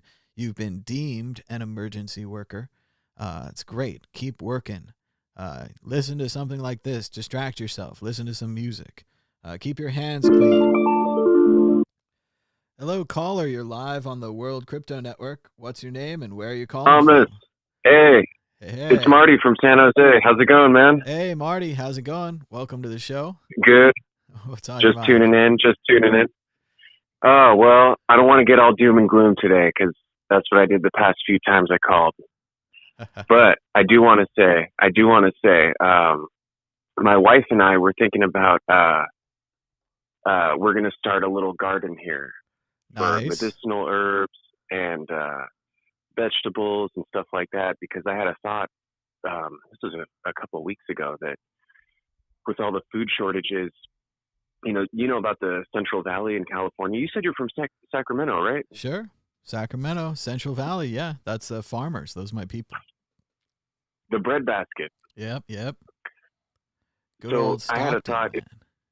man. Yeah, exactly. Oh man, Stockton. You avoid that place like the plague. But man, they Expressions that didn't used to be so funny, like the plague. like the plague. Yeah. Oh shit. But I have a feeling if grocery stores stay unstocked and we got the supply line issues, they'll likely nationalize all those farms down there and just redistribute it to the places that need it most. So, I mean, that would mean that, they did this during World War II, victory gardens, and during the Depression, people did this sort of thing a lot more. And another thing I've been doing is getting parts to repair things from Amazon. Nice. A shit ton of electronic components, like real thick, heavy gauge wax thread. You can use that to repair tarps, jeans. They make the big old thick needles too for like leather. You can sew use tire to a bottom of a shoe for a new sole. Just stuff like that we can't rely on stuff from China anymore. I mean, the way things are looking, we have to be able to fix and repair our own things now. So it sounds like an old prepper thing that we used to say back in the day, but now it's true for everybody. And it's not just, certainly you should be thinking out of the box stuff like that, pieces of wire and other things that you can use for, things that you have around the house that are going to need repair. But I also, yesterday, just as soon as you're locked down, you start thinking about all the other things you need, like deodorant and shampoo. If you haven't stocked up, you could still probably buy that stuff from Amazon. The system's a little overloaded right now, but that's kind of their problem. They said the other day they had a confusing announcement about their warehouses. What I basically think they meant were they're not accepting any more T-shirts or individual items anymore. They're only bringing in new medical items, and they're only taking out new medical. But I think right now they want your money still, and they're getting tons of mine as I just walk around all day thinking, oh, I forgot this, and oh, I forgot that. And do it early, order it now. I don't know that Amazon's going to make a special delivery just to bring you one item in the future, but it's still on. They're saying in the chat about your pets as well. You should get extra food for your pets. You should get extra medicine for your pets, especially if your pets are older and need medicine, so on and so forth. It's going to be a tough time for pets as well. But yeah, we've got to start all the planning ahead that we used to not do. It's time to do. So. Oh, it's high time to do. Another little trick for people: if they don't have what you're looking for on Amazon, you can go to Overstock. I bought some foaming cleanser from there, which is like a waterless cleanser you can use to deodorize your armpits. They use it in medical situations. They need to clean something without water. They had a bunch of dehydrated food. I don't know if they have that anymore. The last time I checked, it was sold out. But stuff like that you can find on other distributors. Even this was crazy. Newegg has got some things like that, and they accept Bitcoin. So that's a little trick of the trade right there. That's strange that it would be Newegg. For a minute, I thought you meant Fry's, because Fry's is a grocery store and an electronics store, which I've always found to be weird. But yeah, to think outside the box, thinking about, we talked the other day about Asian supermarkets might still have food because people are afraid to go there because they're racist and the Asian flu and all that kind of nonsense. So check that out. Think outside the box. They said, small convenience stores, mom and pop stores, they might not be cleaned out. Maybe you'll get some of that elusive toilet paper. Right. Yeah, it's so bizarre that the toilet paper thing it's happened the way it has. Like, why toilet paper? I was trying to figure that out. Like, it's a teddy bear. Psychologically, it's our site. It's everybody's teddy bear. They all heard they were going to be stuck inside, and they first thought of their ass, and they thought, am I gonna shit comfortably? Am I gonna wipe my ass cleanly in this horrible apocalyptic future where you have to stay inside? They didn't go buy books. There was a rush at Barnes and Noble as they're running out of books, encyclopedias, short story collections, large books are flying off the shelves. No, they bought toilet paper. So, yeah, we got some smart people out there, and they hoarded it. It's not like, okay, stock up for a few months. Sure, I get that. We're gonna be inside. Like, I'm not going outside. I'm not going outside for toilet paper, certainly. So F that. But no, they hoarded it. They bought and they bought and they bought, and I guess it makes them feel good. I don't know. I don't think it's great. I'm not supporting calling it Asian flu. I'm not supporting that. But no. So I said it. I'm sorry I said it earlier, but I'm saying it for example purposes. I'm not saying it as a label. So here's some little out of the box thinking. You know, when people experience fear, you get that adrenaline response, right? And I don't know about you, but you get that like urge to take a shit. The fear shit, as I call it. You know, you get real worked up. You're like, oh man, gotta use a toilet. Maybe psychologically, people are like, oh God, this is scary, man. I gotta get toilet paper. I think that's it. Well, they're gonna provide for their family with this toilet paper, and it's the real problem I have. We just can't stop joking about it. The whole society, like there was a tweet yesterday that seemed partially like a joke where a florist shop was offering a 7-roll bouquet where it was just a bunch of rolls of toilet paper on sticks. And instead of roses, you could get your loved one 7 rolls of toilet paper. And it's a funny joke, but it was also selling. And there was also some kind of economic value to these rolls. I've heard about a bar that was selling, because all the bars are trying to sell take-home drinks. They're trying to empty out the bars, essentially, sell off their resources. And they've been legalized to sell take-home drinks, which was previously illegal. But they're selling like quarts of margarita with a free roll of toilet paper. So there you go. God. Business is working on it. Somebody's out there thinking. But no, it doesn't make any sense. It's not even at least if it was a gastrointestinal disease, I would be like, oh, the disease makes you use a lot of toilet paper. So people went up and stocked out for it. I'm like, that's great. Like, one more thing to look forward to when I get the disease. Oh boy. No, I don't even, it's a lung disease. It doesn't even affect your ass. So I don't know what America is doing. So. Yeah. I have a feeling this is the kind of like nonlinear behavior we'll see as time goes on, where people just don't know how to really cope. You know, things have been a certain way for such a long amount of time. I mean, over 60 years now since World War II. No, 70, right? The end of World War II is 70 years ago. And it has been such a nice ride since then. I mean, excluding the Cold War, people were scared of the bomb dropping, but that was different. People didn't have to worry about rationing. I think we just got fat and lazy. We had too much peace. We forgot how to work together, how to come together, and the value of it, the reason that we do it, that it's not all just socialism or communism or whatever you want to jingoistically run to, that there is a value in human community. There's a reason we built these societies, the reason that we planted the grains in the first place. But we've forgotten all that.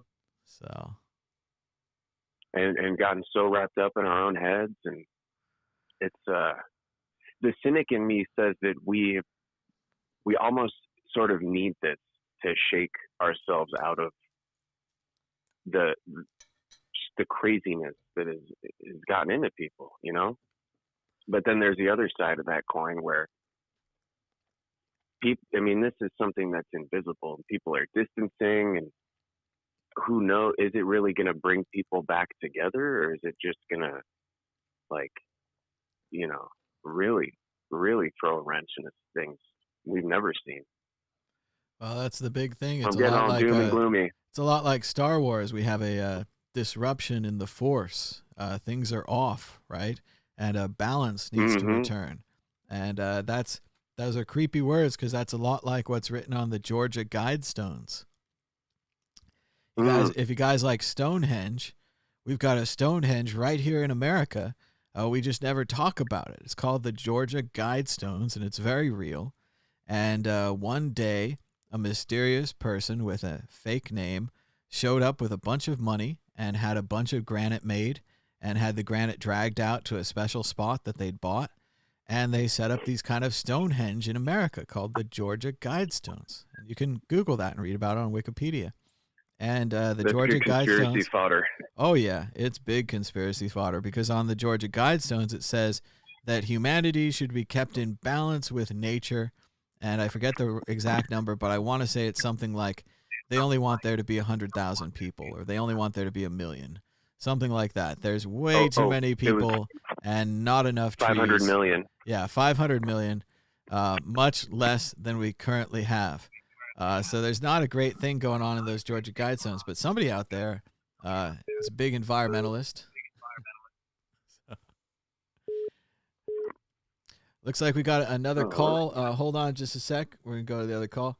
Hello, caller. You're live on the World Crypto Network. What's your name and where are you calling from? My name is Heidi, and I'm calling from Germany. What's on your mind about Bitcoin and the virus today? Yeah, I just wanted to share what's up in Germany and how is everybody thinking about Bitcoin and really like the success story of internet magic, internet money that is cashless and works fine without people seeing each other or having physical contact. It's much better to send Bitcoin. I've heard a lot of businesses aren't accepting cash. They're worried it might be infected. They don't want to have to hassle with it. As you guys know, if you have cash, like say you have a slot machine that accepts quarters, every couple of hours you got to come by and collect all the quarters. Then you got to bag them up and take them to the bank, and the bank's got to put them in. There's this whole physical supply chain that, especially in these new virus days, you wouldn't want. So I think Bitcoin would be much better for that. Are people in Germany, are they emptying out the supermarkets? And perhaps most importantly, yeah, sure. are they stocking up on there toilet literally paper? Fights for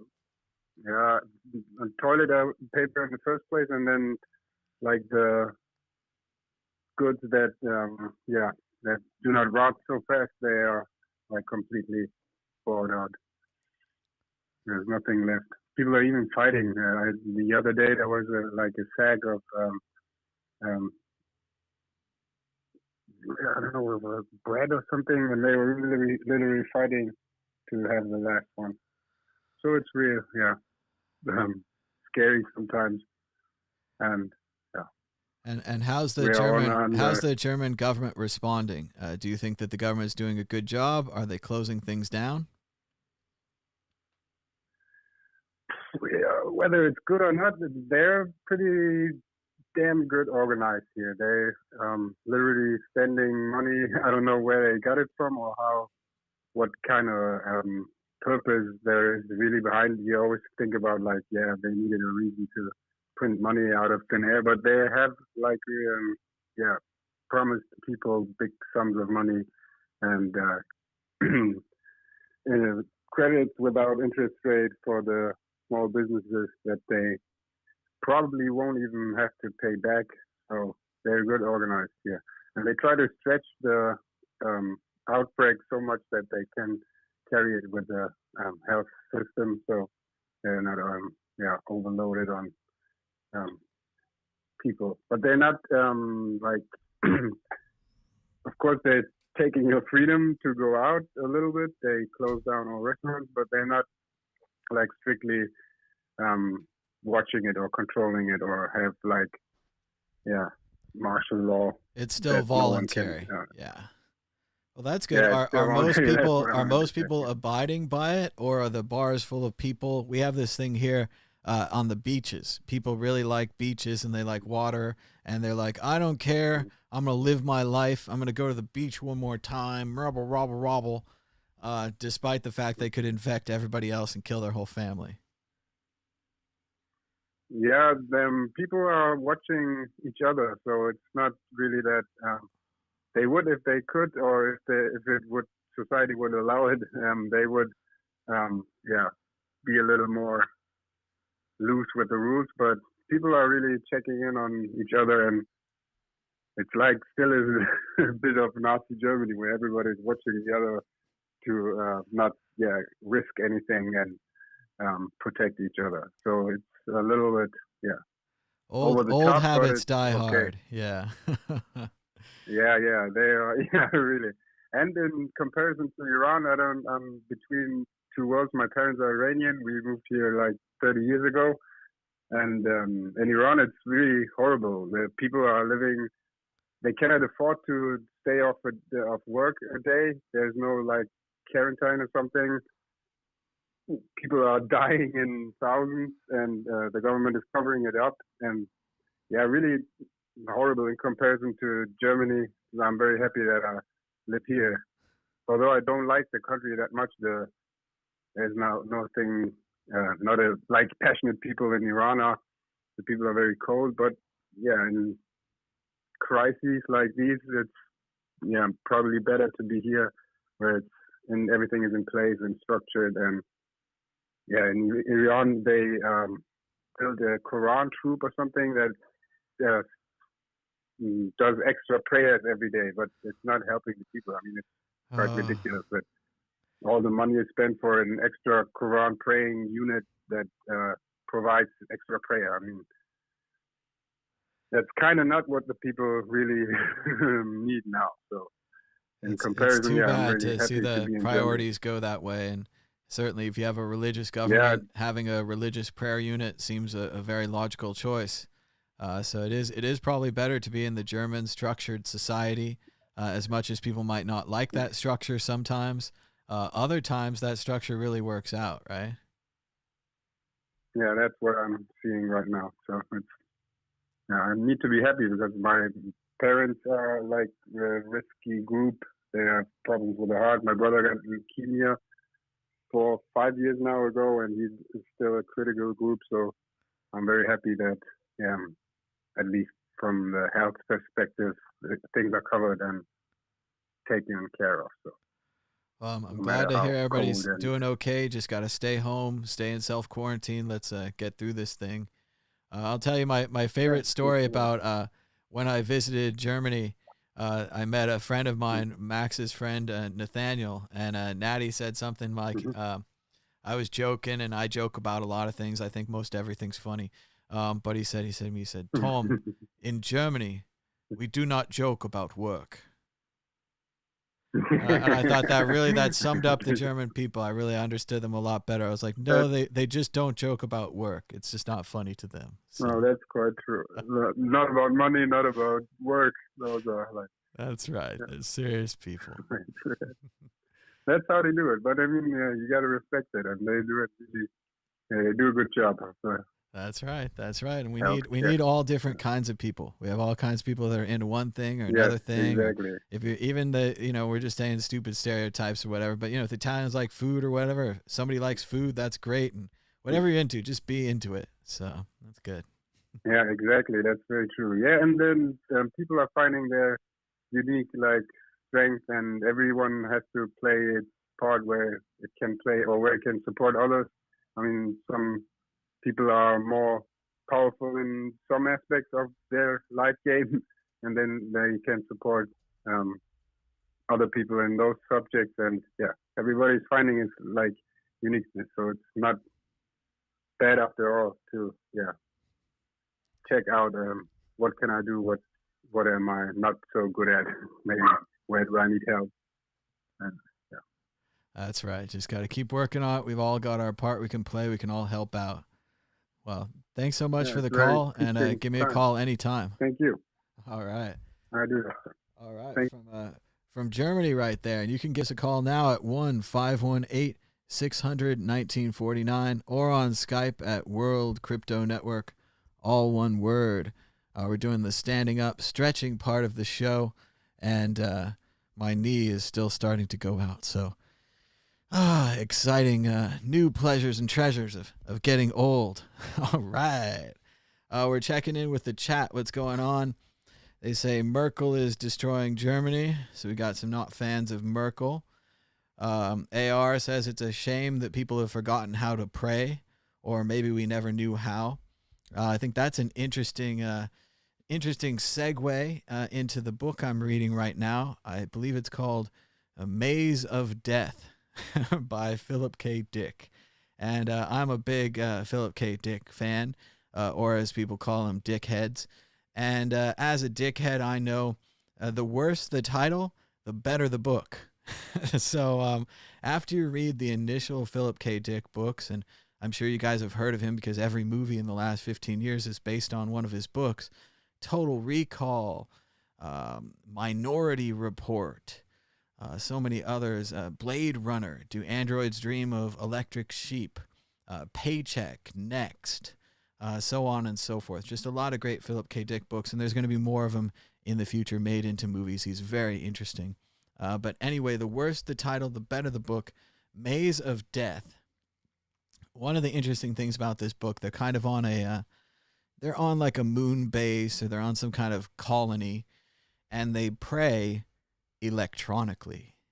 So they send the prayer out into the network, and there's all kinds of strange things that we're learning about in the kind of cosmology here. And it's Philip K. Dick, so we're always really talking about the Ubik event, the event where he received the information and he connected to the satellite. So a lot of this is about there's a satellite, they're trying to connect to it, they're trying to get their orders of what to do when they're on this planet, and they can't get their orders. So they don't know what to do. So they're aimless. But they're all there because they prayed.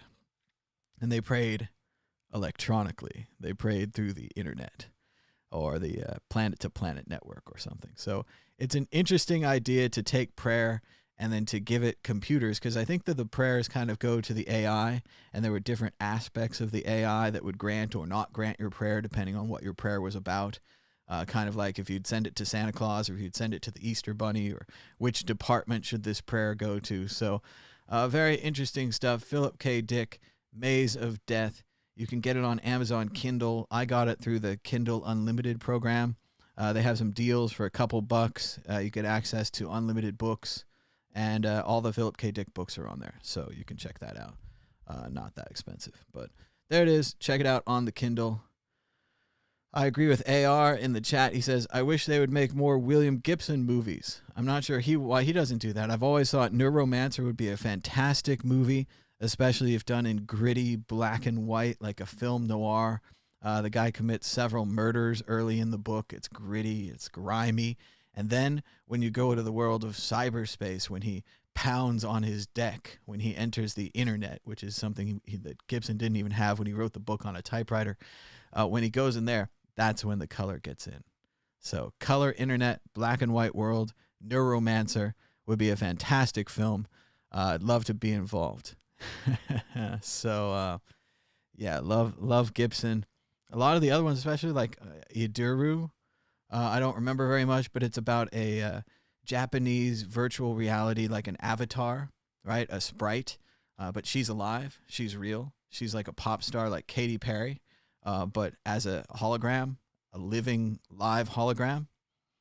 That's a good movie. I'd watch that. I mean, I read the book. All the Gibson ones. I don't know why they're not movies and books. They would spread the word so much more. In many ways, The Matrix is based on Gibson books, without a doubt. So, yeah, check out Philip K. Dick. Check out William Gibson. Great time to read. One of my favorites, Pattern Recognition by William Gibson. Oh, hold on. Let's see.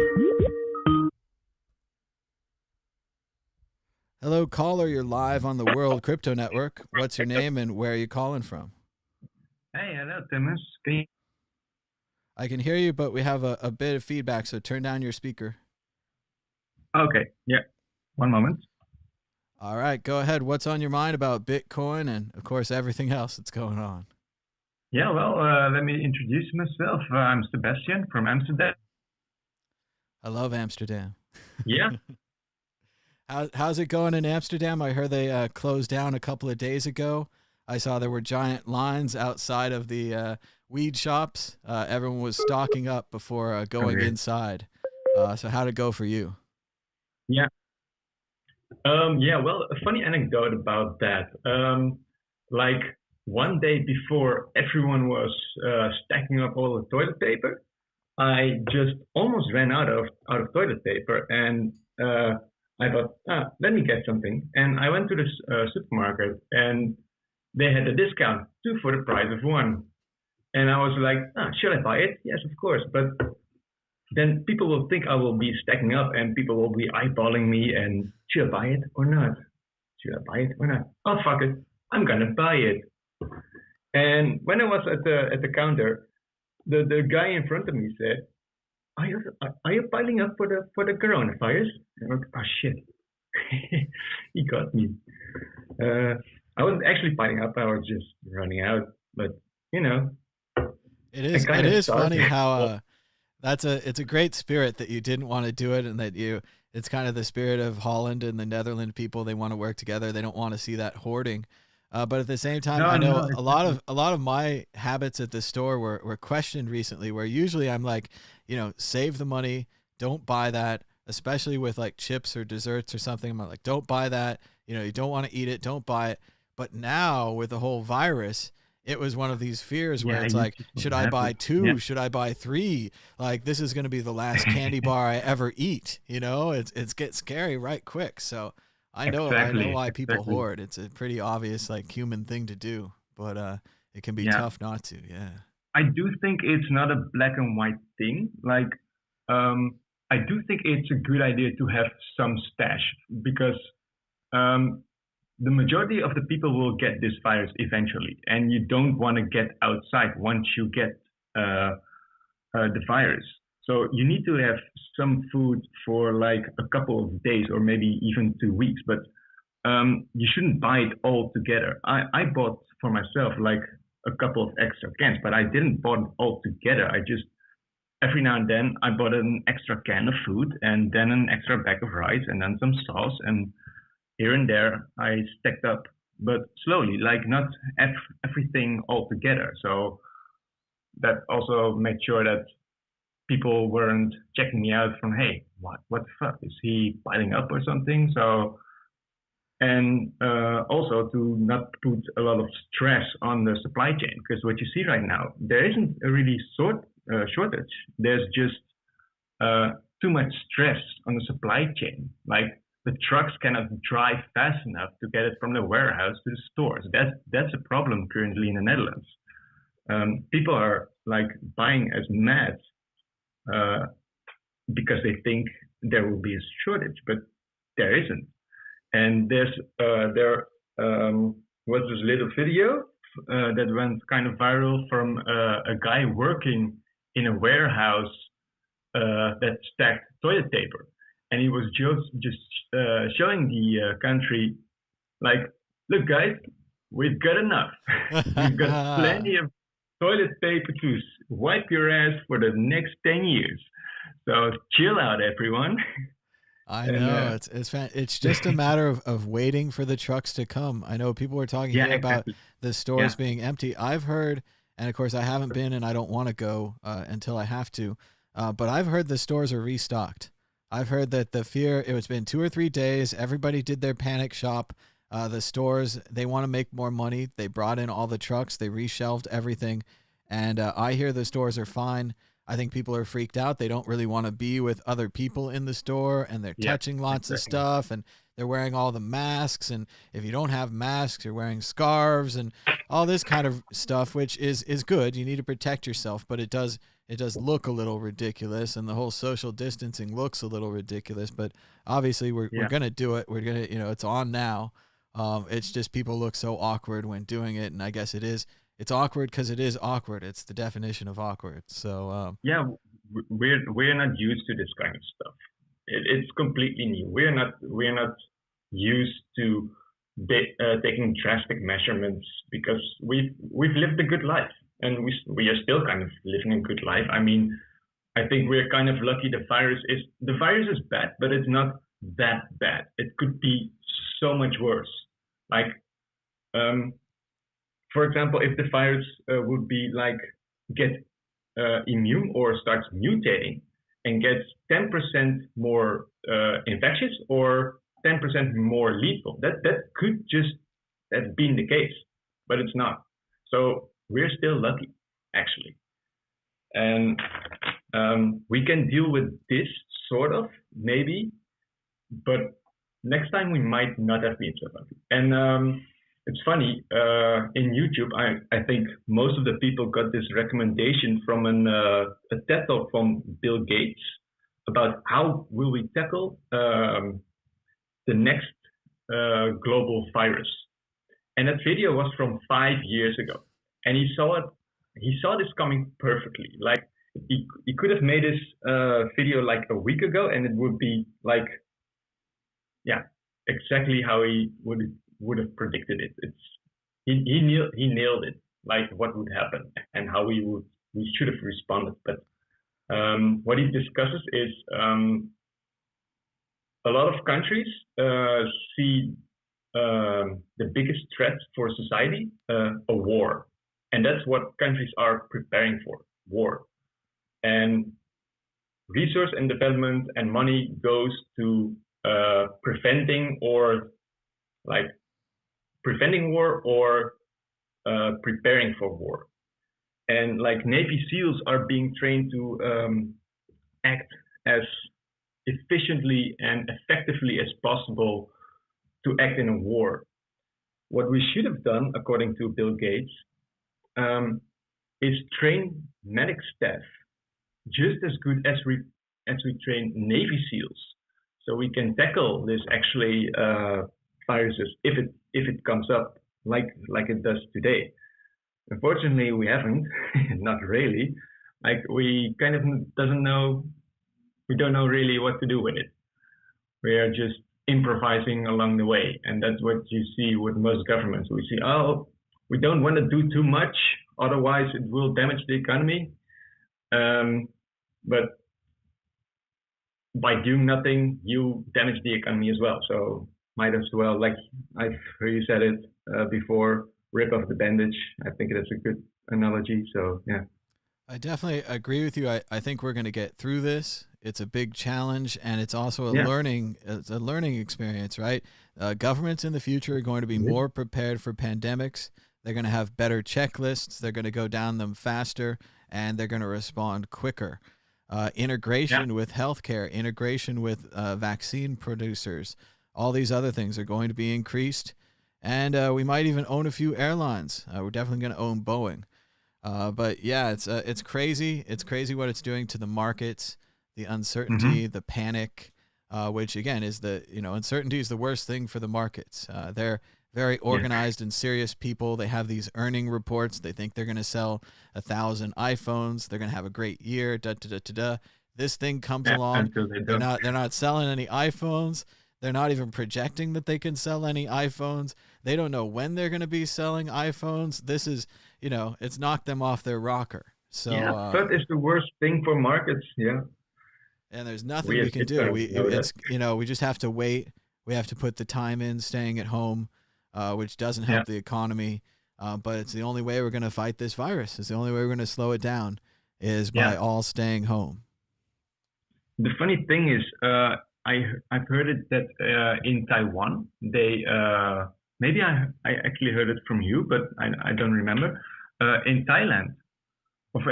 in Taiwan, they kind of had a lot of experience with SARS, and they know what an epidemic can do to a society, and they know how fast it can spread, and they saw it coming from China, and they kind of took measurements like immediately. Like not this drastic like they do in most countries in Europe right now, but they did it very early. And if you see at the numbers in Taiwan, the numbers of people that are infected and even died are way less than what you see in Europe. So that's really interesting. That they already have experience like 2 decades ago. South Korea, much the same thing. They were able to get in early with the testing. They separated people who were sick, and they were successful in not only flattening the curve, but smashing the curve, which was previously thought to be impossible.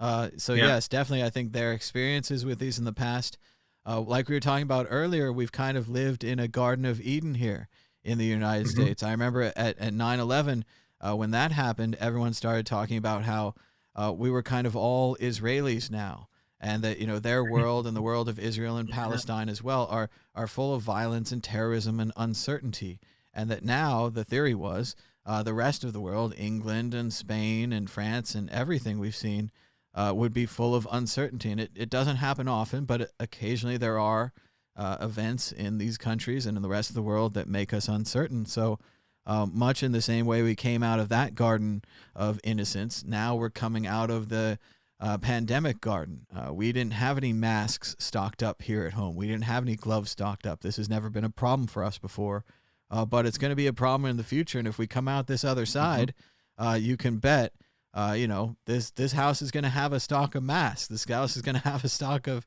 gloves and food and so forth. I mean, this is a new permanent situation where I think we're all going to become preppers. We're all going to become a part of this. Exactly. And in the same way, the governments and what we're going to demand from the governments is going to shift as well. Exactly. Like pre 9/11, the security at airports was way less than it was after 9/11. Like, and so after the virus is gone, people will be a little bit more, I guess, more conscious about basic hygienes, or just maybe that stock levels of toilet paper can run. I don't know, but there will be some long-term effects also that people now notice that it is actually way more easier to work at home than to go to your office. It's in the little, and also homeschooling. People will start to notice that it's actually possible to teach your kids at home. So it becomes more of an option. And people didn't even consider that before. And now they have been shown the option. And well, and so, don't you think there'll be fear as well? As much as I think we need the socialization and we have the classrooms and the schools and parents have to go back to work, but at the same time, don't you think that if you had the choice, you're like, well, we've been working from home, we've been living at home, there's a scary virus out there that's probably mutating. They maybe gave us the cure, but the cure is not going to last, is your theory. Don't you think there'll be a whole class of people who decide, and it's scary because it's fear-based and it's kind of Bible-based and all those things, but to keep staying home, to keep homeschooling, to keep working from home as a permanent, as a lifestyle choice? That really depends on how long this virus will stay, and it will stay along, because human psychology works that difficult and hard things don't stay. You tend to forget things that were unpleasant. Humans are by nature kind of positive human beings. It's also a kind of survival thing, I guess. So if it didn't stay long enough, it will not become like, how do you say that, like a mental scar. If it didn't become a mental scar, then we kind of go back to the old ways, I guess. I think we're gonna get a scar here. I think this is scar worthy. I think it's coming up. So yeah. I think as well, but it depends. Like, it is a scar, but how big will the scar be? And dependently on how big the scar will become, the more things or new kind of way of living will stick or not. If you get what I mean. Like if it stays for like 3 or 5 years, people will be for always afraid to touch any button. But if it will stay for only like half a year, people will just like do less severe measurements for always. Like, I wish for both of them. I wish that this would be over soon and less damaging, because that'd be good for everybody. And then at the same time, though, if it lasts a long time and we learn lessons and we change society and we care more about individual health and we take all these protective measures and put in the holographic buttons and whatever else we got to do, Yeah. We sure need the holographic buttons. Those are cool anyway. So that's it. Yeah. I mean, done. Yeah. Or talking. Let's become a little bit more Star Trek-like. That's right. Star Trek-like, Exactly. organized, working together, scientific. Maybe this virus was a bootstrap for that. Yeah, we never know. Maybe. Well, we'll have to look it at the would positive. be nice though. Like, we're suffering right now, but maybe it brings something good in humanity. And in the Netherlands, I see it kind of like people are actually willing to help and get us out of this shitty situation. That's what I see. People are really, they want to help each other, and they want to get rid of this and appreciate all the work that other people do. And like a couple of days ago, there was this nation of countrywide moment that everyone went to go outside on their balconies, and they clapped for everyone that was working in the hospitals. And that, I think that was really nice. Like this little gesture of appreciation for everyone that is like putting their lives on stakes. That's right. I think medical workers are going to be more valued in the future. Grocery store workers are going to be more valued. I mean, veterinarians, everybody who's out there still working, people in the food supply line, everybody that's still out there that's an essential service, hopefully will be more valued on the other side of this when we can get around to appreciating and restructuring and just improving things so that the next time this happens, we're more prepared and we're ready for it. I really hope so. Yeah. Then at least this dark page brings us to a more brighter page in history. Well, there were things in this world that needed to be changed anyway. So let it be this. Let this be it then. So, I think so. I think let's look for the positives. Let's hope for the best. Exactly. Yeah, exactly. All right. Well, thanks so much for the call, and give us a call anytime. Yeah, maybe I would. Thank you. Thanks for your time. All right. And you can give us a call now at 1-518-600-1949 or on Skype at World Crypto Network, all one word. If you're calling from another country, the 1 is like +1 or +001 or something. You know, America invented the telephone, Alexander Graham Bell, all that. So we get to be number 1 in the system. Sorry about that. Also probably has to do with the way they laid the international wires, AT&T, long distance calling, all that kind of stuff. But somebody had to be number 1. Checking out the price of Bitcoin. It's $6,408. That's up 3.43%, $212 in the last 24 hours. Why is the price of Bitcoin going up when the price of everything else is staying the same or going down? Initially, there was a market crash that took down everyone, including the safe haven asset Bitcoin, as well as everybody's favorite safe haven, gold. Gold, Bitcoin, the stock market, everything went down because people were risking off. That means they were getting cash. So it didn't matter how good a deal it was or what a great company it was or how many stocks or casino machines they may have. People were getting into cash. After people got into cash and they started to get comfortable, they said, well, where am I going to put my money that it's going to make more money? Because they're investors, they're gamblers. They like to make more money with their money. That's what they do with their money. So maybe the theory is they're putting their money in Bitcoin because they think that Bitcoin is different than stocks, different than bonds, and different than cash. And in this case, different might be good. And then as more and more people do this and the price of Bitcoin starts to go up, then more and more people think it's good. And then the price goes up. And then more and more people think it's good. And then the price goes up. And then the price keeps going up. And then you forget to sell because you get so overexcited. But something like that might happen again in Bitcoin, might happen in Amazon stock, might happen in, well, it's not going to happen in Carnival Cruise Line, but it might happen in some other stocks out there. So that's what they're looking for. They're looking for those low deals while prices are low. They're looking for those, guy called it on CNBC this morning, a lottery ticket. a stock that started out at 5 and went back to 12. That's a lottery ticket right there. So they have fun words for everything. TV show suggestion. I just started watching the show McMillions the other day. It's a 6-part documentary on HBO about the McDonald's Monopoly game. For you guys who were around in the 80s and the 90s, the McDonald's Monopoly game was huge. Millions of dollars you can win by collecting game pieces. The only problem was the security guy on the inside rigged it so his people got all the game pieces. Took McDonald's like 10 years to find this out. Mainly, they've got fantastic interviews in this documentary. Interviews with all the FBI, U.S. attorney type people who tracked this down. Interviews with people who knew the people that ran the scam, people in the scam.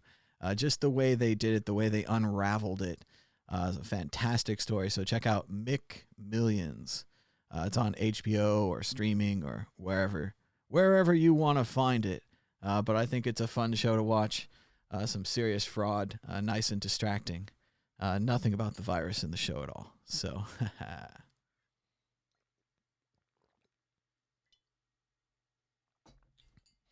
all right. Question in the chat. Sorry, I had some water. Why don't you have Telegram and WhatsApp calling? I do have those apps. I'll try to set up some World Crypto Network accounts and get those ready for tomorrow if you think that would help. I just don't have I need a good public account for those. I don't want to just give out my account and then blow up my own mailbox. But yeah, you're right. We can add that in. Basically, we shifted to having more of a phone system here and having everything on the app. So we'll add some more phone numbers if you think that would help. For right now, if you have a question or a comment, you can ask it in the chat. We'll discuss it. We'll talk about it. If anyone wants to describe their location, I think one of the most interesting things during this crisis is hearing from people in different places about what's going on in their place. For example, we talked to the guy in Netherlands, from Germany, from San Jose. So just let us know what's going on, just the basic things everyone's wondering about. Do you have enough food? Are you at home and safe? Are your friends also staying home and safe? Does anybody know somebody that's still going out to the bars, still living the life? Have you tried convincing them not to? Just tell us in the chat. Do you have enough toilet paper? So, and we're going to keep doing these shows. I think it's fun. Couple hours every morning. We try to do them at 9 a.m. to 11 a.m. Today looks like we started a little late. Looking more like 9:30 to 11:30 a.m. Pacific Standard Time. I know everybody has their own times. I like that app, Time Buddy. That's a good app. So check that out. Say McDonald's coins 3 for $10 with shipping. The cheapest he can see. Oh, AR, you're sending me out to eBay, aren't you? I always wanted one of those McDonald's Big Mac coins. A while ago, McDonald's minted their own coin, the first corporation ever to do so in modern times. And this coin would always have the value of a Big Mac. Sadly, I later learned it was only for the length of the promotion, just a few years. But in my mind, I believe that there was a Big Mac locked inside of that coin, and that coin represented the value of a Big Mac, and that in the future, maybe the Big Mac would be made, as we now call it, with Impossible Burger or crazy scientific meat, or maybe some kind of Martian burger.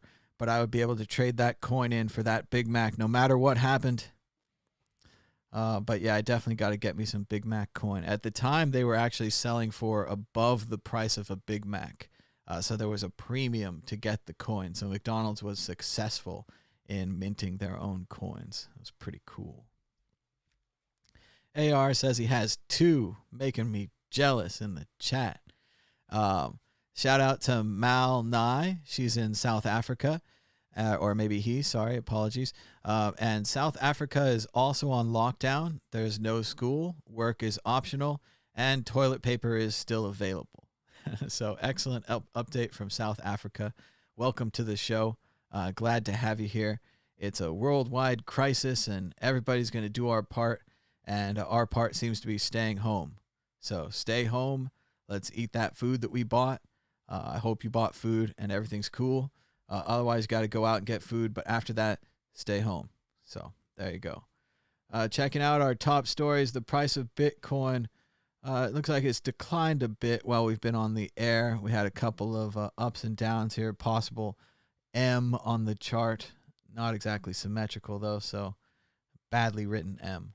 But the price of Bitcoin is up 2.26% in the last 24 hours, with a last of 6,329, a high of 6,927, and a low of $6,088. That's $1 for 15,840 Satoshis. The Dow Jones Industrial Average, drum roll please. I don't have drum roll, I have drum hit. Anyway, it was up at the start. They were really happy. It was up to 20,500. It fell below the previous close and continued falling. Currently, the Dow Jones Industrial Average is down 2.36% in the last 24 hours, with a last of 19,613, down from the previous close of $20,087. The market likely reacting to the news yesterday that California, the world's largest economy, would be closing its doors for at least the next 30 days. Shout out to Moonshine Fuel in the chat. They say that they went grocery shopping here in San Diego, and all essential takeouts were still open. The line to get into the grocery store was metered, and a gal was spraying down the cart handle as you entered. So things normal in San Diego. They've still got food, still buying food, and hopefully once they buy the food, they're going home. It's tough. I know people don't have a lot of money to stock up, and they're worried about a lot of things, but at this point, you'd rather have goods than money. You'd rather have goods than credit. So it's time to flex that credit, time to use that card and get some canned food and stay home. So, and you can get some good food too before it runs out. Coronavirus cases, we checked it earlier. It was 258,000 in the world. I hate to do this, but we're going to push the refresh button. Okay, so it's 268,000 cases in the world. It just went up by 10,000 cases while we've been doing the show. The deaths went from about 10,000 to 11,000. This is worldometers.info. Not where you want to go and not the numbers you want to see, but we're keeping track of this, and information is sometimes power. Stay the fuck home. StayTheFuckHome.com. If someone you know is not staying the fuck home, send them to StayTheFuckHome.com and maybe they'll stay the fuck home. Sorry to say the F word so many times, but it's trying to command this in, trying to pound this in that, yes, even if it's a conspiracy and blah, blah, blah, blah, blah, and the martial law and whatever, let's fight that on the other side of the virus. Let's get rid of the virus first, then we'll fight all that other stuff out. And otherwise, you should have fought harder before. I don't know. Blah, blah, blah, blah, blah. Like this show. Thanks to so much to everybody for liking this show. Liking this show helps YouTube realize that it's a good show and recommend it to others. So thanks to the 62 people who like this show. Just a quick recap of today's stories. We're still running the Federal Reserve game at thefed.app. It's loading slowly. Will it load in time? I don't think so. But we were having a good time with the Federal Reserve game at thefed.app. We've been checking out the Washington Post coronavirus simulation. Stay home, don't spread the virus, isolate, flatten the curve. Ultimate Medical Hackathon. How fast can we design and deploy an open source ventilator? Hopefully sooner. Shout out to Rad Vladdy. He stocked up on 30-year food storage, freeze-dried in 2009 when he was despondent gold bug. But he almost ran out of TP. I used to have some freeze-dried MREs, but I think they were from the 2008 election or maybe Y2K, and they went bad. I actually gave them to someone who was a camper, and I said, all right, you got to eat these quick because they're going bad, even though they're MREs. So it's not great to be down to MREs already. Hopefully you still got some perishables that you're working your way through. But when it's time to eat the ramen, when it's time to eat the tuna, why not mix them together? Also a great time to learn how to cook. Lots of information on the internet, lots of spices in your cabinet Maybe you've never used them. Now is a great time to combine them together. So, let's see. Thomas in the chat says that there's American students in Miami saying that the coronavirus should not deter them from partying in spring break. He asks if it's true. He's just seen it on Danish TV. I believe it to be true. I've also seen similar reports, and we watched several of the videos yesterday of the kids in spring break still partying. They want to party. They don't care about the virus. They've been told that they won't get sick, which is not really true. And haven't been told enough that they're going to get their relatives sick and so on and so forth. People value their own time and their own experience. They get very selfish. It's a sad representation of our culture. But yeah, there are kids that are still partying on spring break because this is the only spring break 2020 they're going to get, and they're going to party it up. So they're closing the beaches. They're trying to shut it down. They've shut down the businesses. We don't have a nationwide response from the government, so businesses don't know that they should close now to stop spreading the infection. The kids kind of don't know that they're spreading it and that they're killing their relatives and that even they might get sick. But woo, spring break. All right. Coronavirus cases in the United States. We're at worldofmeters.info. We're going to refresh the page. 16,600, which is actually a significant raise at this level. That's about 500 up. That's a lot more people. That's our enemy. Fight the enemy. Stay home. And are you stuck at home? Nothing to do? Why not join a live Bitcoin talk show? Hey, you just did. You liked it. You chatted. You called in. It was great. And we're going to try. Maybe we'll do this on weekends because it's a crisis. Sometimes I take weekends off, though. But we're going to be back in just a few hours with the Bitcoin group live at 1 p.m. Pacific time, which is about an hour and a half from now. So very soon. I'm going to go get some lunch, maybe drink some water, have a cough drop, something like that.